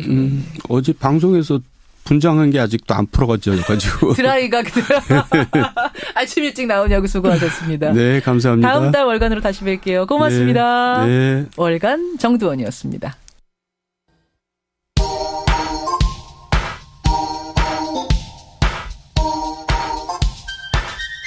김현정의 뉴스쇼 CBS 라디오와 함께하고 계십니다. 저는 퇴근길 시사자키 정관용입니다. 아, 현준이 사건 들으시고 정말 많은 분들이 공분하고 계십니다. 뭐 염정우님, 김혜림님, 전선희님 외에 정말 많은 분들이 같이 울고 계세요. 이성광님은 3살 아이를 둔 아빠입니다. 저는 우리 애 보기만 해도 좋아서 눈물이 나는데 어떻게 이럴 수가 있죠. 제발 제대로 처벌받게 해주세요. 권영희님, 눈물이 너무 나서 운전이 힘들어서 차를 아예 멈췄습니다. 너무 무책임한 부모들이네요. 3833님은 현준이 사진 보셨대요. 이렇게 예쁜 아이를 어떻게 그렇게. 15년이 뭡니까? 아동학대는 무기징역까지도 가능한 걸로 알고 있는데 어떻게 이거밖에 안 났느냐. 그러니까 살인의 의도가 없었다 해가지고 지금 이렇게 된 거거든요. 그리고 부모의 자라는 환경이 불우했다 해서 원래 아동학대는 무기징역까지 가능합니다. 서송이님, 가정이 불우했다고 다 살인하지 않는데 그게 어떻게 감형의 자유가 될 수 있습니까? 많은 분노의 문자. 6212님. 현준이 사건 너무 화가 나네요. 저는 4명의 아이를 키우고 있습니다. 그런데 오른손이 없는 장애인입니다.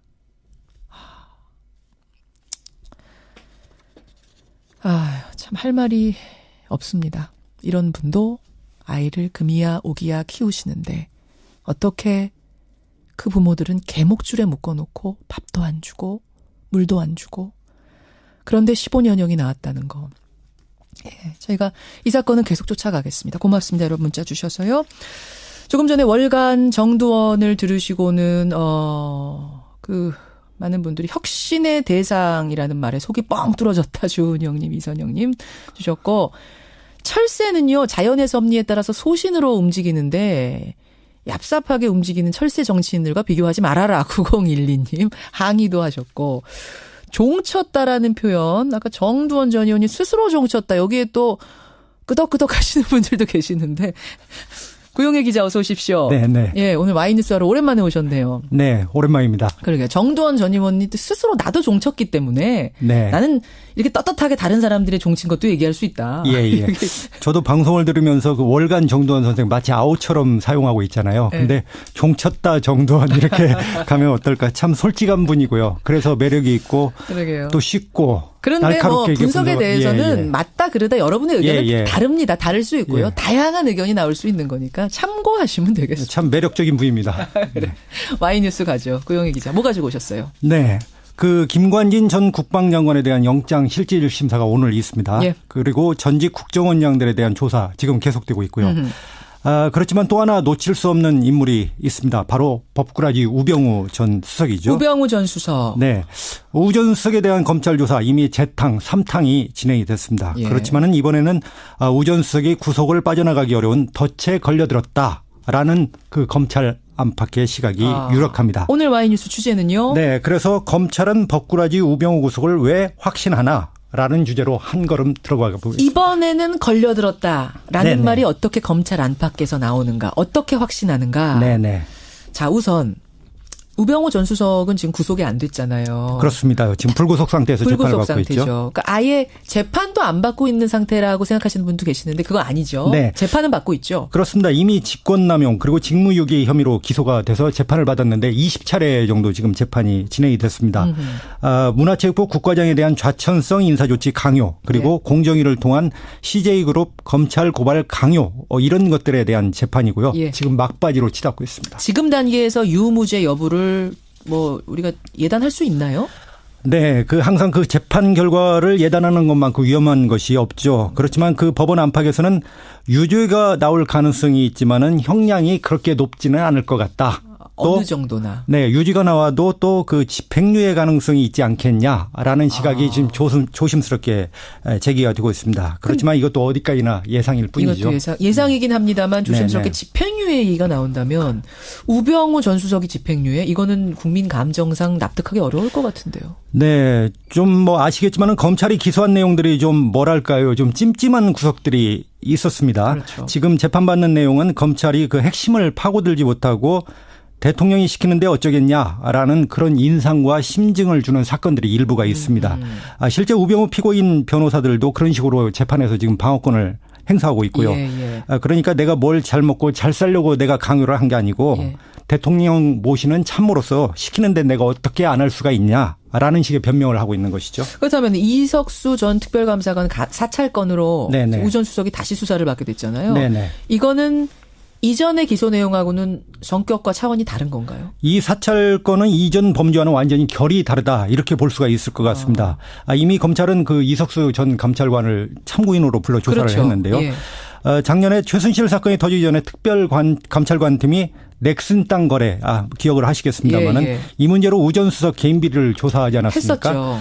그런데 사정기관을 총괄하는 우 전 수석이 본인을 조사한 자기 자신을 조사하는 특별감찰관을 국정원을 시켜서 그 동원시켜가지고 저 사람 뒷조사 좀 해봐라 이렇게 시켰다는 것이 핵심 의혹입니다. 그렇죠. 이거는 확인되면 국가 공권력을 사익으로 동원했기 때문에 중대한 범죄가 될 수밖에 없는 것이죠. 그러니까 우병우 수석이 자기를 지금 조사하고 있는 이석수 특별감찰관을 이석수 저 사람 뒷조사 좀 해봐. 그렇죠. 라고 시켰다는 게 지금 핵심이거든요. 그렇죠. 천하의 민정수석이 그렇게 시켰다는 게 이건 어마어마한 일이죠. 그렇죠. 예, 감찰관을 뒷조사해봐라. 라면 이거 어마어마한 일인데 그러면 우병우가 시켰다라는 것만 확인이 되면 바로 구속이 가능하다는 얘기입니까? 그렇게 법조계에서는 보고 있습니다. 지금 그 이미 추명호 전 국정원 8국장 뭐 여러 가지 이름이 있습니다만은 이분이 그 구속이 되지 않았습니까?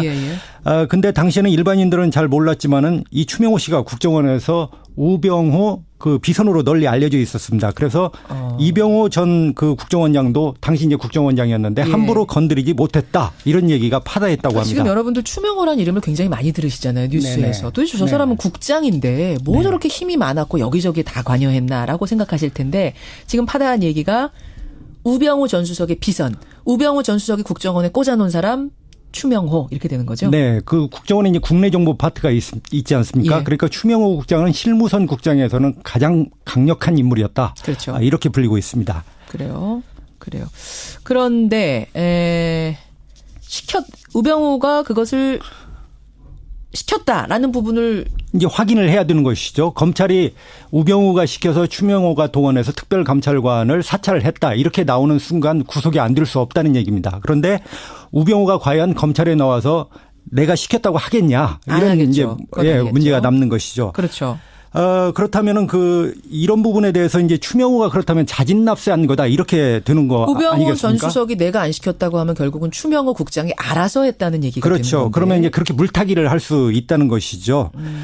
그런데 이제 돌이켜 생각해 보면 추명호 씨가 뭐가 가까워서 먼저 알아서 사찰을 했을까 이런 의문을 가질 수밖에 없죠. 네, 그렇습니다. 도저히 상상이 안 가는 얘기죠. 그러네요. 일반인들 상식에서 본다고 해도 이게 콩으로 메주를 쓴다 해도 믿을 수가 없는 얘기인데 이 부분을 이제 검찰이 확인을 해야 되는 것이죠. 그걸 밝혀내야 되는 겁니다. 시켜서 했는가 자진해서 했는가 이 부분. 네네. 여기서 잠깐 짚고 갈게.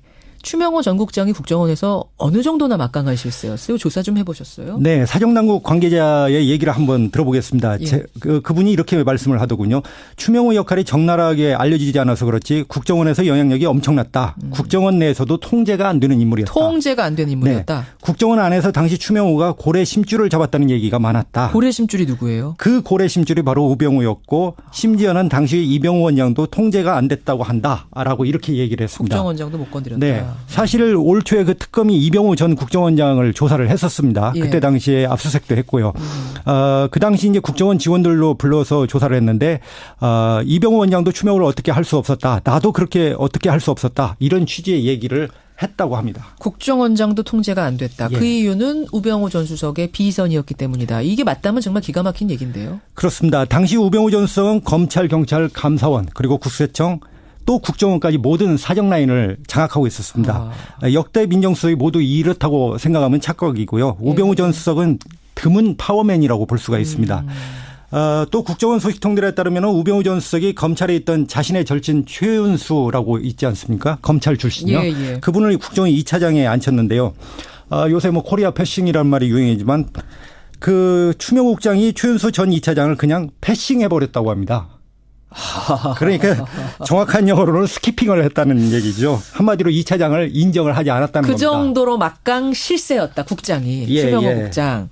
그래요. 그러니까 이게 국가정보의 어떤 최고 권부에서 벌어진 일이라고 하기엔 참 어처구니 없는 일들인데 그러면 추명호 전 국장이 우병우 전 수석하고 직접 교류를 했어요? 그렇죠. 이제 추명호 씨는 우병우 전 수석과 직접 맞상대하겠다. 그런 거나 마찬가지다. 이렇게 국정원 그 관계자가 설명을 했습니다. 안 거쳐가겠다. 그렇죠.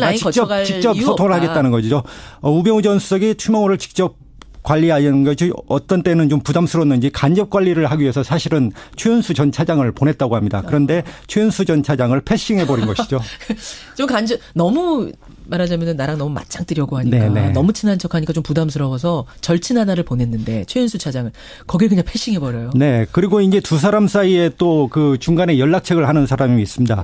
당시 그 우병우 전 수석의 민정수석실에 국정원에서 파견된 도모 행정관이라는 사람이 있었습니다. 이 사람이 이제 연락관 역할을 한 것이죠.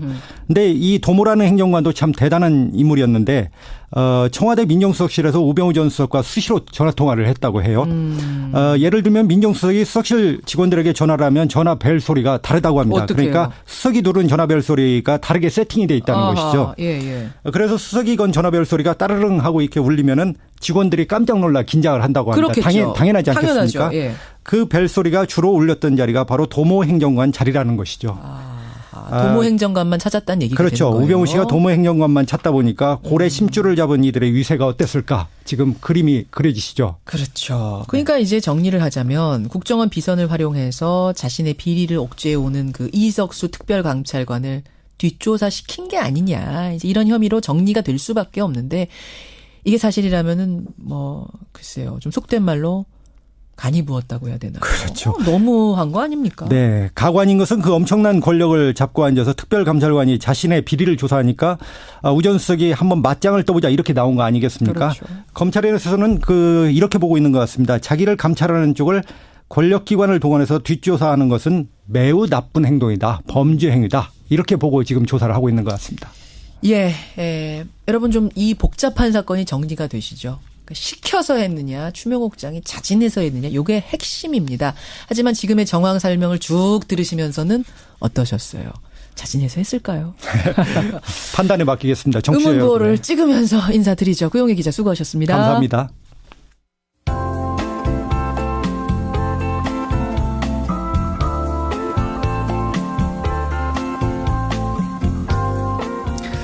이 노래로 힐링 좀 하시죠. 오늘 저녁부터 비가 내린다고 그럽니다. 단풍도 지고 가을이 참 빠르게 지나가네요. 머물고 싶은 계절에 김현정의 뉴스쇼가 선정한 오늘의 노래 11월이 부릅니다. 머물고 싶은 순간. 오늘 행간에서 숫자에 약한 저희가 좀 왔다 갔다 했죠. 다시 한번 정확하게 정리해드리겠습니다. 중국이 미국에 투자하기로 약속한 금액은 2,500억 달러, 우리 돈으로 279조 원, 279조 원이라는 거 말씀을 드리면서 이번 주 저의 임무는 여기까지입니다. 월요일에 다시 뵙죠. 고맙습니다.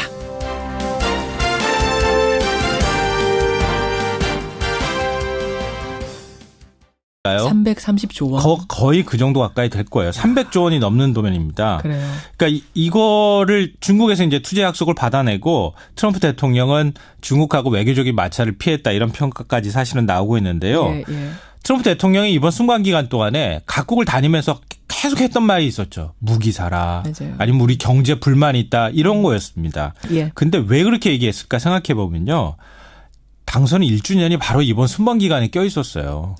근데 트럼프의 지지율이 36%까지 폭락했고요. 36%? 네. 미니 지방선거가 있었는데 민주당이 참패를 했습니다. 어허. 정말 이대로 가다가는 나중에 재선을 못할 수도 있는 상황까지 갈 수 있는데요.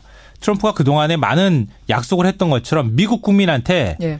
우리 자국 이기주의, 자국 보호주의를 하겠습니다. 보호무역주의 하겠습니다. 일자리 늘리겠습니다. 이거 만들기 위해서 이거를 했다고 하는 거를 예. 계속 자랑하고 다녔다는 겁니다. 이번에. 그런 거고. 미국 여론에 대해서 계속 눈치 보는 방문이었다. 마지막 행간.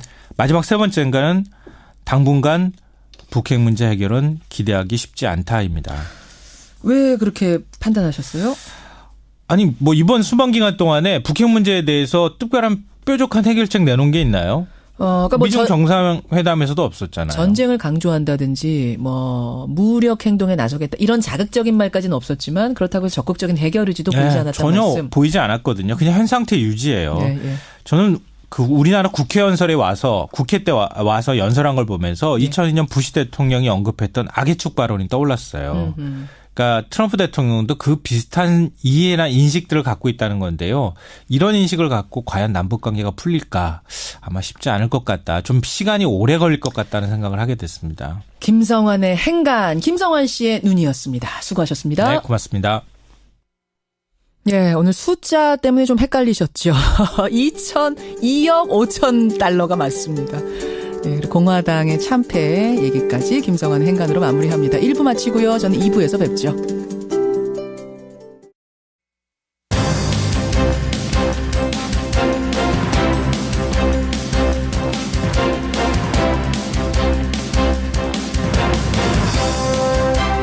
김현정의 뉴스쇼 2부 출발합니다. 개 목줄에 묶여서 자그마치 3일 동안 방치되어 있다가 숨진 아이 현준이 사건 여러분 기억하십니까? 어제 법원에서 1심 판결이 나왔습니다. 개 목줄에 묶여서 아이가 숨졌는데 그 부모에게 15년형이 나왔습니다. 15년형. 그러자 아이를 아빠에게 빼앗기기 전까지 키웠던 외할머니가 받아들일 수 없다라면서 저희와의 인터뷰를 요청하셨습니다. 이 외할머니의 목소리 첫 순서로 들어보죠. 요즘 정치권에서는 여기저기서 종쳤다 이런 표현이 참 많이 나옵니다. 이 표현의 원작자격이죠. 정두원 전 의원, 멀간 정두원 있는 날입니다. 우리의 지금 복잡한 정치판 한번 읽어보죠. 오늘 Y뉴스에서는 검찰은 왜 법고라지 우병우 전 수석의 구속을 확신하는가 구용혜 기자가 짚어드립니다. 50원의 단문 100원의 장문 유료 문자 샵 1212 카톡 레인보우까지 열어놓고 출발합니다. 지난 7월이었죠. 개 목줄에 묶여서 3일간 방치돼 있다가 질식사한 3살 아이 사건을 여러분 기억하실 겁니다. 그 아이 이름이 현준입니다. 현준이는요. 발견 당시 몸무게가 10kg이 안 됐습니다. 알고 보니까 부모가 아이를 상습적으로 개 목줄에 묶어놨던 아동학대 상습범이었습니다. 당연히 아동학대 치사 혐의로 검찰에 기소가 됐고 25년형이 구형됐었는데요. 어제 1심에서는 징역 15년이 나왔습니다. 살인의 의도가 없었다. 그리고 이 부모의 자라난 환경이 불우했다는 점이 참작이 됐다고 합니다. 글쎄요. 지금 아이의 외할머니는 할 말이 많다고 합니다. 연결을 해보겠습니다. 외할머니 박미정 씨가 연결돼 있습니다. 할머님 나와 계세요. 예. 예. 어제 재판정에 계셨죠? 네. 15년형이라는 얘기를 듣고는 어떠셨어요? 저는 하늘이 무너지는 줄 알았습니다. 제 살이 찢기고 피가 터지는 것 같은 그런 심정이고요. 저는 지금 숨을 쉴 수가 없습니다. 저는 항문에 개살까지 당해가면서 애가 속 내장까지 다 내려앉아가지고 죽었는 그걸 생각하니까 저는 너무너무 고통스럽습니다. 지금 하신 그 말씀은 제가 보도로 못 봤던 이야기인데, 그러니까 네. 아이가 숨져 있을 때 개 목줄에 묶여서 이제 3일 만에 숨진 채 발견이 됐는데 그때 발견 당시 모습이 아주 끔찍했군요. 네네. 어떤 식이었던 건가요? 항문에 개사가 왔대요. 괴사 짓물러서? 네, 너무 짓물러가지고 항문에 개사가 오고 속 내장까지 다 녹아 내려앉아서 그래서 죽은 거예요. 말라 죽은 거예요. 지금 물을 한 모금도 주지도 않고요. 아이고. 애가 너무 말랐어요. 제가 장례식에 갔는데 애가요. 예. 김현정의 뉴스 쇼.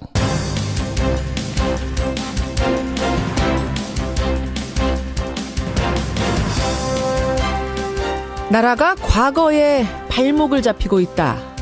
이명박 전 대통령의 말입니다. 애청자 여러분 안녕하십니까? 나라가 과거에 발목 잡혀서는 안 된다는 말, 이거 당연하고 맞는 말입니다. 하지만 그 말을 한 사람이 다름 아닌 이명박 전 대통령이라면 상황이 좀 달라지죠. 검찰 수사의 칼끝이 이명박 전 대통령을 향해 가는 이 순간 이 대통령의 이런 말에 수긍할 사람이 얼마나 될까요? 지금 대한민국의 발목을 잡는 것이 누구고 무엇이었는지는 우리 국민들이 잘 판단하고 계실 겁니다.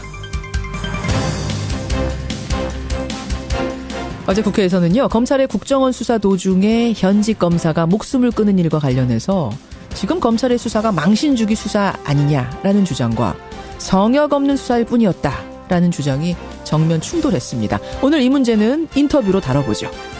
한 주의 평일의 끝입니다. 금요일 아침 김현정의 뉴스쇼 출발합니다.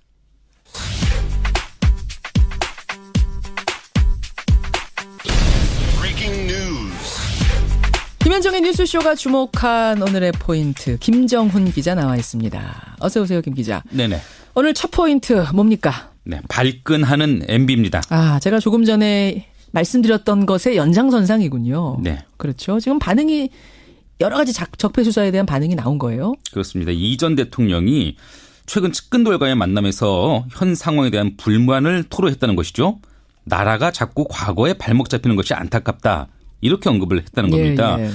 군 사이버 사령부 댓글 공작에 대한 검찰 수사 등과 관련해서 그 불편한 심기를 그대로 드러낸 것입니다. 검찰은 군의 댓글 공작이 이명박 전 대통령에게 보고됐을 가능성을 높게 보고 있거든요. 그렇죠. 이에 따라서 최고 윗선인 이 전 대통령에 대한 조사가 시간 문제라는 그런 관측이 나오는데 예. 이런 가운데 반발 목소리가 바로 터져 나온 것입니다. 방금 전에 말씀하신 그 부분, 그러니까 군 댓글 공작을 이 전 대통령도 보고받았다라는 게 막연한 추측이 아니라 진술이 나왔다 얘기가 있어요. 김관진 전 국방부 장관이 검찰 조사를 받으면서 댓글 공작 활동에 대한 청와대 보고 사실을 일부 시인한 것으로 알려진 상태입니다. 그렇죠. 그 김관진 전 장관이 오늘 영장실질심사를 받거든요. 네, 그 예. 구속 여부가 이르면 오늘 가려지는데 네. 그 결과에 따라서는요. 수사가 더욱 탄력을 받을 수도 있어 보입니다. 이명박 전 대통령이 강연을 하러 모레 중동으로 간다 그럽니다. 네. 그 출국길에 그러니까 공식 석상이 되는 거죠. 그 네. 출근길에 어떤 메시지를 내놓지는 않을지 이것도 포인트입니다. 다음 포인트 가죠. 네, 홍종학 청문회 여야 격돌입니다. 마지막 남은 장관 후보자입니다. 중소벤처기업부 홍종학 장관 후보자. 오늘 인사청문회 열립니다. 네, 문재인 정부 1기 내각의 마지막 인사 퍼즐입니다. 그렇죠. 오늘 오전부터 인사청문회가 열리는데 아시다시피 그 중학생 딸이요. 외할머니로부터 8억이 넘는 상가, 그 건물을 증여받고 이 과정에서 세금을 줄이기 위해서 편법을 썼다는 이른바 쪼개기 증여로 이미 적지 않은 타격을 받았습니다. 예. 과거 부의 대물림을 강하게 비판을 해왔던 터라 내로남불, 뭐 내가 하면 로맨스, 남이 하면 불륜 아니냐 이런 논란이 일기도 했고요. 그렇죠. 또 특목고 폐지를 주장해 왔으면서 딸은 정작 특목고 진학률이 높은 국제 중에 재학 중인 것으로 알려져서 이 역시 세간의 눈총을 샀죠. 지금 홍 후보자는 청문회에서 모두 해명을 하겠다 이런 입장이잖아요. 네. 하지만 여야 공방이 거셀 것 같습니다. 예. 과연 임명까지 갈 것인가? 이 부분 오늘도 포인트입니다. 마지막 하나만 더 보죠. 네, 김광석 의혹의 변곡점입니다. 가수 김광석 씨를 둘러싸니 참 여러 가지 의혹들. 오늘 경찰이 수사 결과를 발표한다고요? 네, 수사 대상은 두 가지였습니다. 김광석의 아내였던 서혜순 씨가 딸 서연 양을 방치해서 죽음에 이르도록 했느냐. 또 그걸 일부러 알리지 않으면서 저작권 소송 과정에 말하자면 사기 행위를 저지른 것 아니냐. 이 두 가지였는데 경찰은 두 가지 모두 혐의 없음 결론을 낸 것을 알려졌습니다. 그래요? 이번 사건은 고발뉴스 이상호 기자가 영화 김광석을 제작 발표하면서 불거졌거든요. 이후 경찰이 각종 자료 확인은 물론 50여 명의 참고인 조사도 벌였지만 제기된 의혹이 사실 무근인 것으로 나온 것입니다. 이에 대해서 서혜순 씨 곧바로 이상호 기자 등을 상대로 명예훼손 또 무고 혐의로 반격 소송에 나선다는 계획이네요. 여기까지 오늘의 포인트. 김정훈 기자 수고하셨습니다. 네. 국정원 수사방해 혐의로 검찰 조사를 받은 두 번째 사망 사건이 발생하자 왜 아침 7시에 압수수색하면서 애들 보는 앞에서 왜 꼭 그때 해야 됩니까? 그 부분에 대해서는 아까 저도 좀 아쉬운 점이 있다. 수사를 방해받았다는 검사들이 바로 다시 수사하는 것은 누가 신뢰를 하겠습니까? 예, 지난 정권에서 국정원 댓글 수사를 방해했다라는 혐의로 당시 국정원 직원들하고 검사들이 조사를 받고 있죠. 그런데 여러분 잘 아시다시피 그 조사받던 사람 가운데 2명이 스스로 목숨을 끊는 일이 벌어졌습니다. 한 명은 국정원 소속 변호사, 한 명은 당시 그 댓글 수사에 참여했던 검사. 그러자 이 수사를 지휘하고 있는 윤석열 서울지검장에 대한 책임론이 일고 있습니다. 혹시 지금 보복 수사하고 있는 것 아니냐 이런 거죠. 동시에 지금 하고 있는 수사팀을 교체해야 된다. 그러니까 재배당을 해야 된다. 이런 주장이 나오고 있는 건데요. 어제 국회 법사위에서는 법무부 차관이 검토를 해보겠다 이런 대답을 했습니다. 여러분의 생각은 어떠십니까? 이분 생각은 어떨까요? 더불어민주당 적폐청산위원장이세요. 박범계 의원 연결이 돼 있습니다. 박범계 위원장님 안녕하세요. 네, 반갑습니다. 그러니까 같은 수사팀으로부터 수사를 받던 사람들이 연이어서 자살을 하니까 사실은 일단은 가혹한 수사가 있었던 거 아니냐라는 의심이 나올 법은 하잖아요.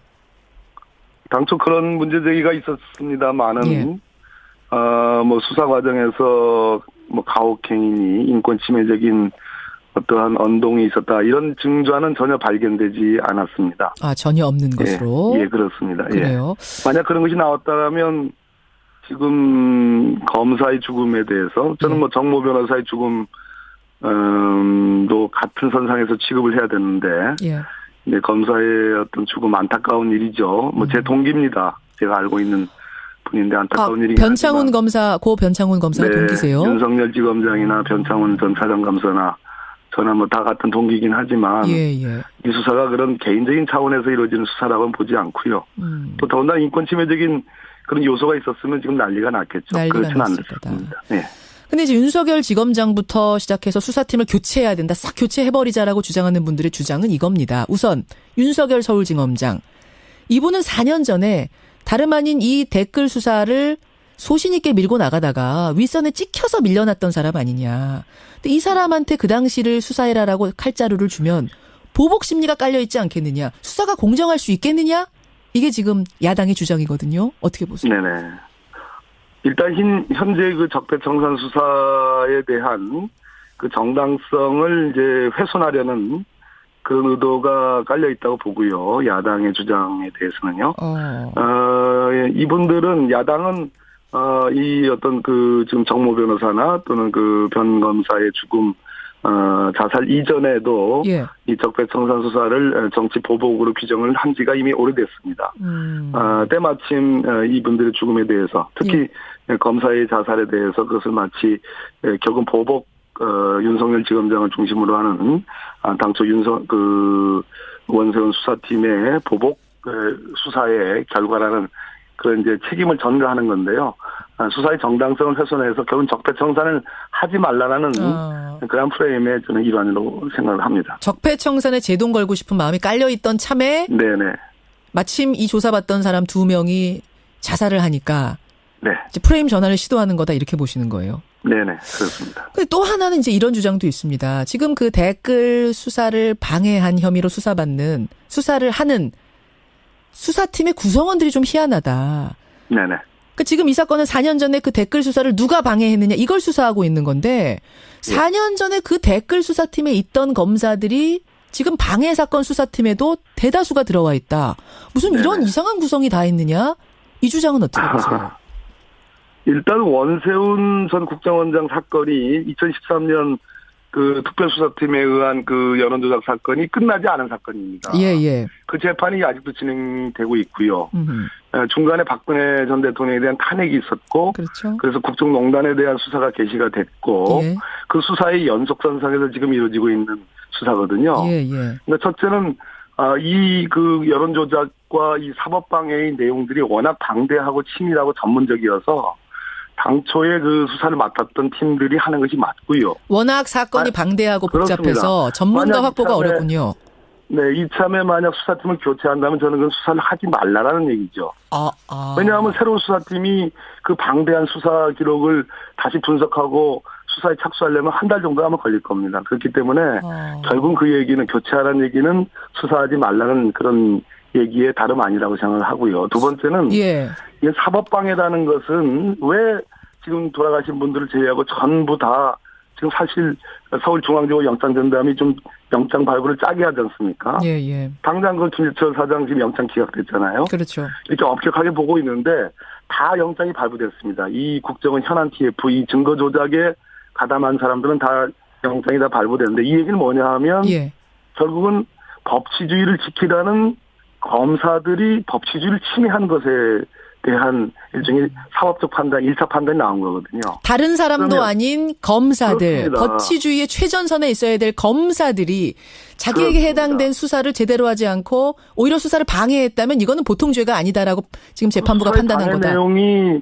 스튜디오를 차려놓고 증거를 조작하고 위증을 교사하는 내용 아니겠습니까? 그렇죠. 그렇다면 이것은 오히려 그 당시 수사를 방해받은 그 당시 수사검사들, 공소유지 검사들이 지금 현행 지금 그 윤석열 중앙지검장을 중심으로 하는 그 팀인데요. 그 팀이 오히려 더 이 사법방해를 수사하는 것이 이치에 맞다라는 그러한 법리도 있습니다. 이분들이 자기가 당했던 거기 때문에 아무래도 인간적인 보복 심리가 있지 않겠느냐. 그 과정에서 보복을 하려다 보면 좀 가혹해지고 그러다 보면 조사 대상자들이 숨지고 뭐 그렇게 되는 거 아니겠는지 이 흐름으로 지금 교체를 주장하시는 거 이야기가 그렇게 이해가 되진 않는다라는 이야기가 좀 많이 들어오는데 보내주십시오. 문자. 네, 뭐 유족 입장에서는 그렇게 말을 할 수 있죠. 유족 입장에서는 그럴 수 있죠. 그걸 우리 사회 모든 진실인 양 얘기하는 것은 좀 문제가 있죠. 그러니까 수사팀 바꿔라. 이것에 대해서 얼마나 동의하실지 저도 좀 갸우뚱합니다. 예. 의견 받으면서 우리 행간 가죠. 뭐 가지고 오셨어요?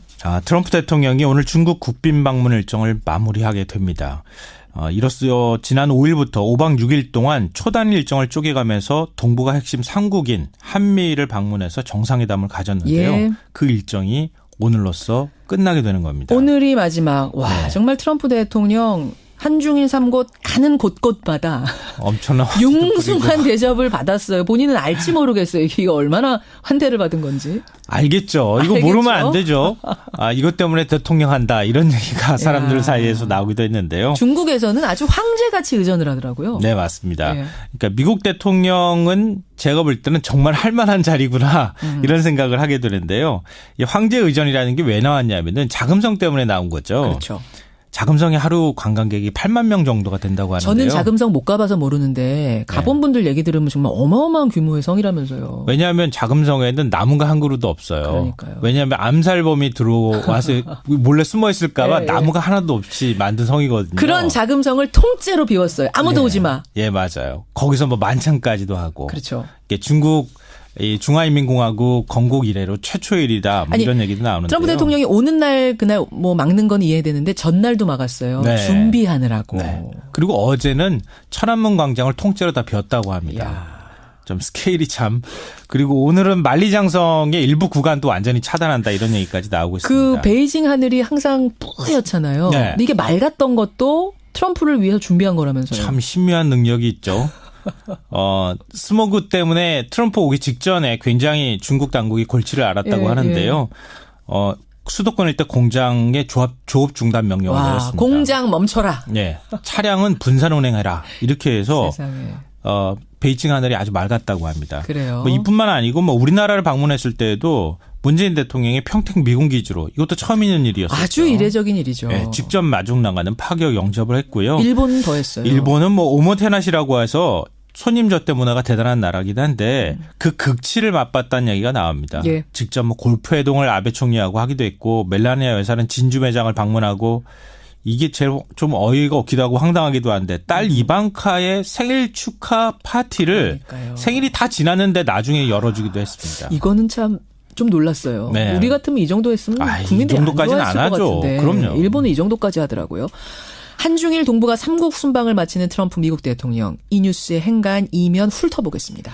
첫 번째 행간은 대통령의 품격을 다시 생각한다입니다. 무슨 말씀이세요? 대통령이 갖추어야 할 품격에는 어떤 게 있을까요? 뭐 세련된 매너, 화려한 의상, 현란한 말솜씨? 아니죠.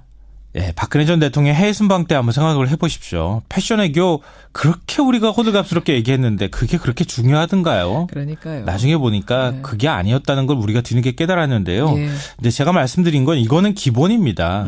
눈에 보이지 않는 게 훨씬 더 사실은 중요하죠. 예. 외교로 말하면 상대국의 처지를 배려하고 뭐 그들의 아픔을 이해하려는 진심에서 우러나오는 말과 행동. 바로 이 진정성이라고 할 수 있는데요. 그렇죠. 트럼프 대통령은 이 품격을 갖추고 있을까요? 트럼프 대통령이 그런 품격을 가지고 있느냐. 아니 그건 뭐 중요하지 않지만 이번에 와서 보여줬나요? 이번에 와서 생각보다는 그래도 뭐 점잖게 하고 가지 않았어요. 돌출 행동 같은 건 점잖은 게 없었잖아요. 대통령의 품격인가요? 그건 기본이죠. 점잖은 건 당연한 거 아닙니까? 어떻게 평가하세요 그럼? 트럼프가 만든 감동적인 장면 하나 있었는지 떠올려 보십시오. 그건 없었어요.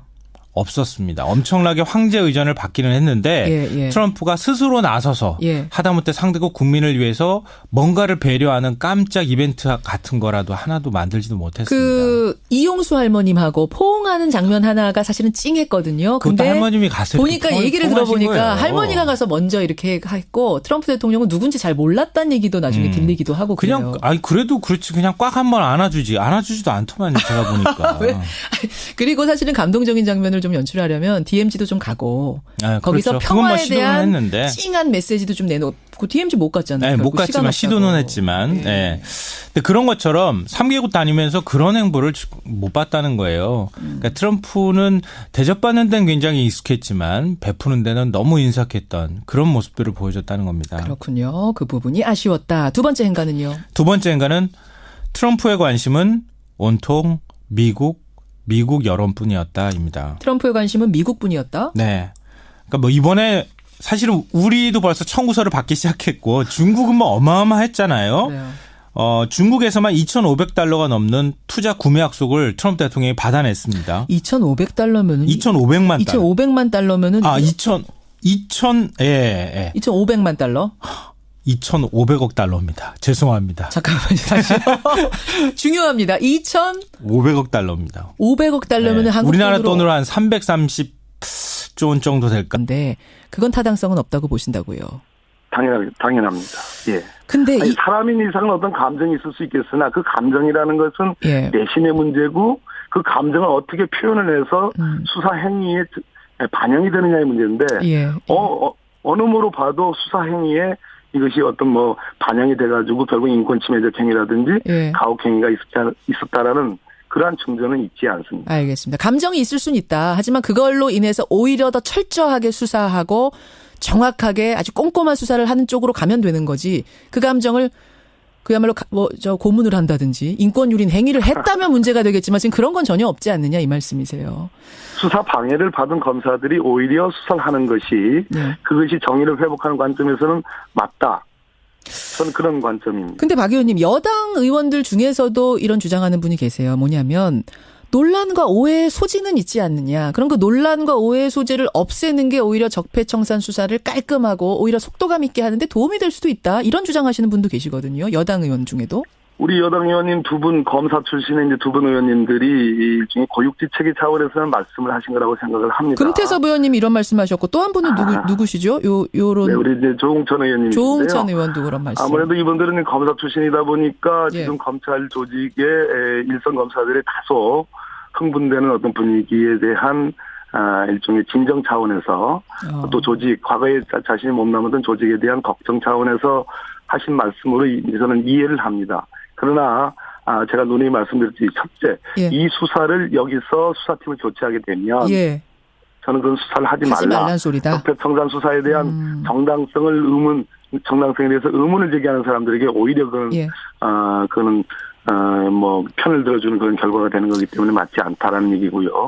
두 번째는 아까 누누이 말씀드렸듯이 이 수사의 전문성과 이 수사의 알겠습니다. 규모의 그 부분 말씀하셨어요.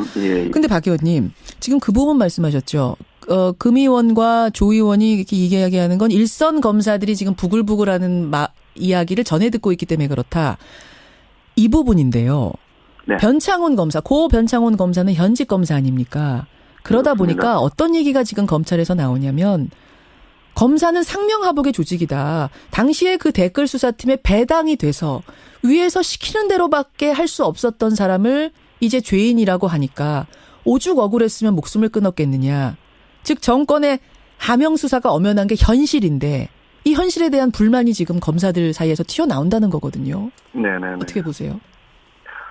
어찌됐든 이 세 분의 검사, 그 국정원 증거조작 현안 TF에 정식 멤버로 가담을 했다.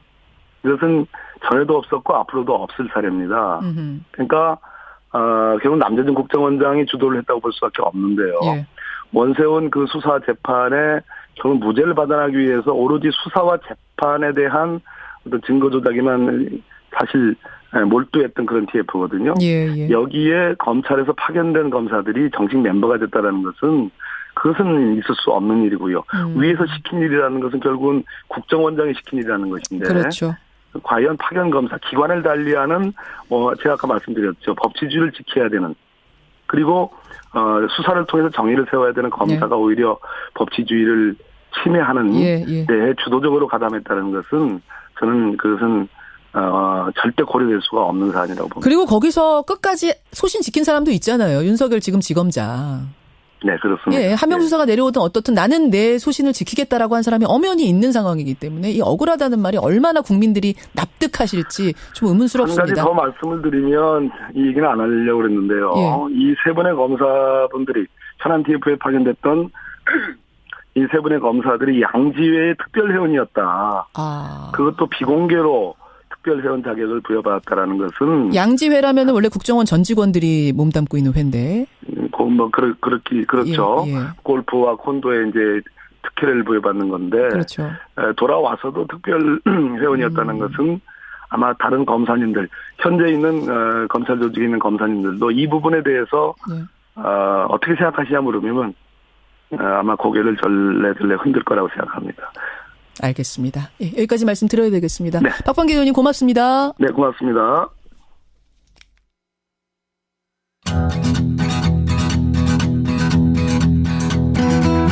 김현정의 뉴스쇼는 청취자 여러분의 참여로 이루어집니다. 트위터, 페이스북, 레인보우 게시판, 그리고 단문 50원, 장문 100원의 유료 문자 샵 1212, 우물정 1212 통해 참여하실 수 있습니다. 김현정의 뉴스쇼, 여러분과 함께 만듭니다. 김성환의 행간 시사평론가 김성환 씨 나오셨습니다. 어서 오십시오. 네, 안녕하세요. 문자가 많이 들어오네요. 오호규님, 저는 사람에 충성하지 않습니다. 라고 얘기했던 윤석열 지검장. 그 당시는 이제 검사였죠. 평검사였습니다. 그 말이 떠오른다는 말씀도 있고요. 공감한다는 이야기가 많이 들어옵니다. 민경현 님도 그렇고. 어쨌든 끝까지 상명하복이 아닌 정의에 충성한 사람들이 있는 상황인데 억울하다는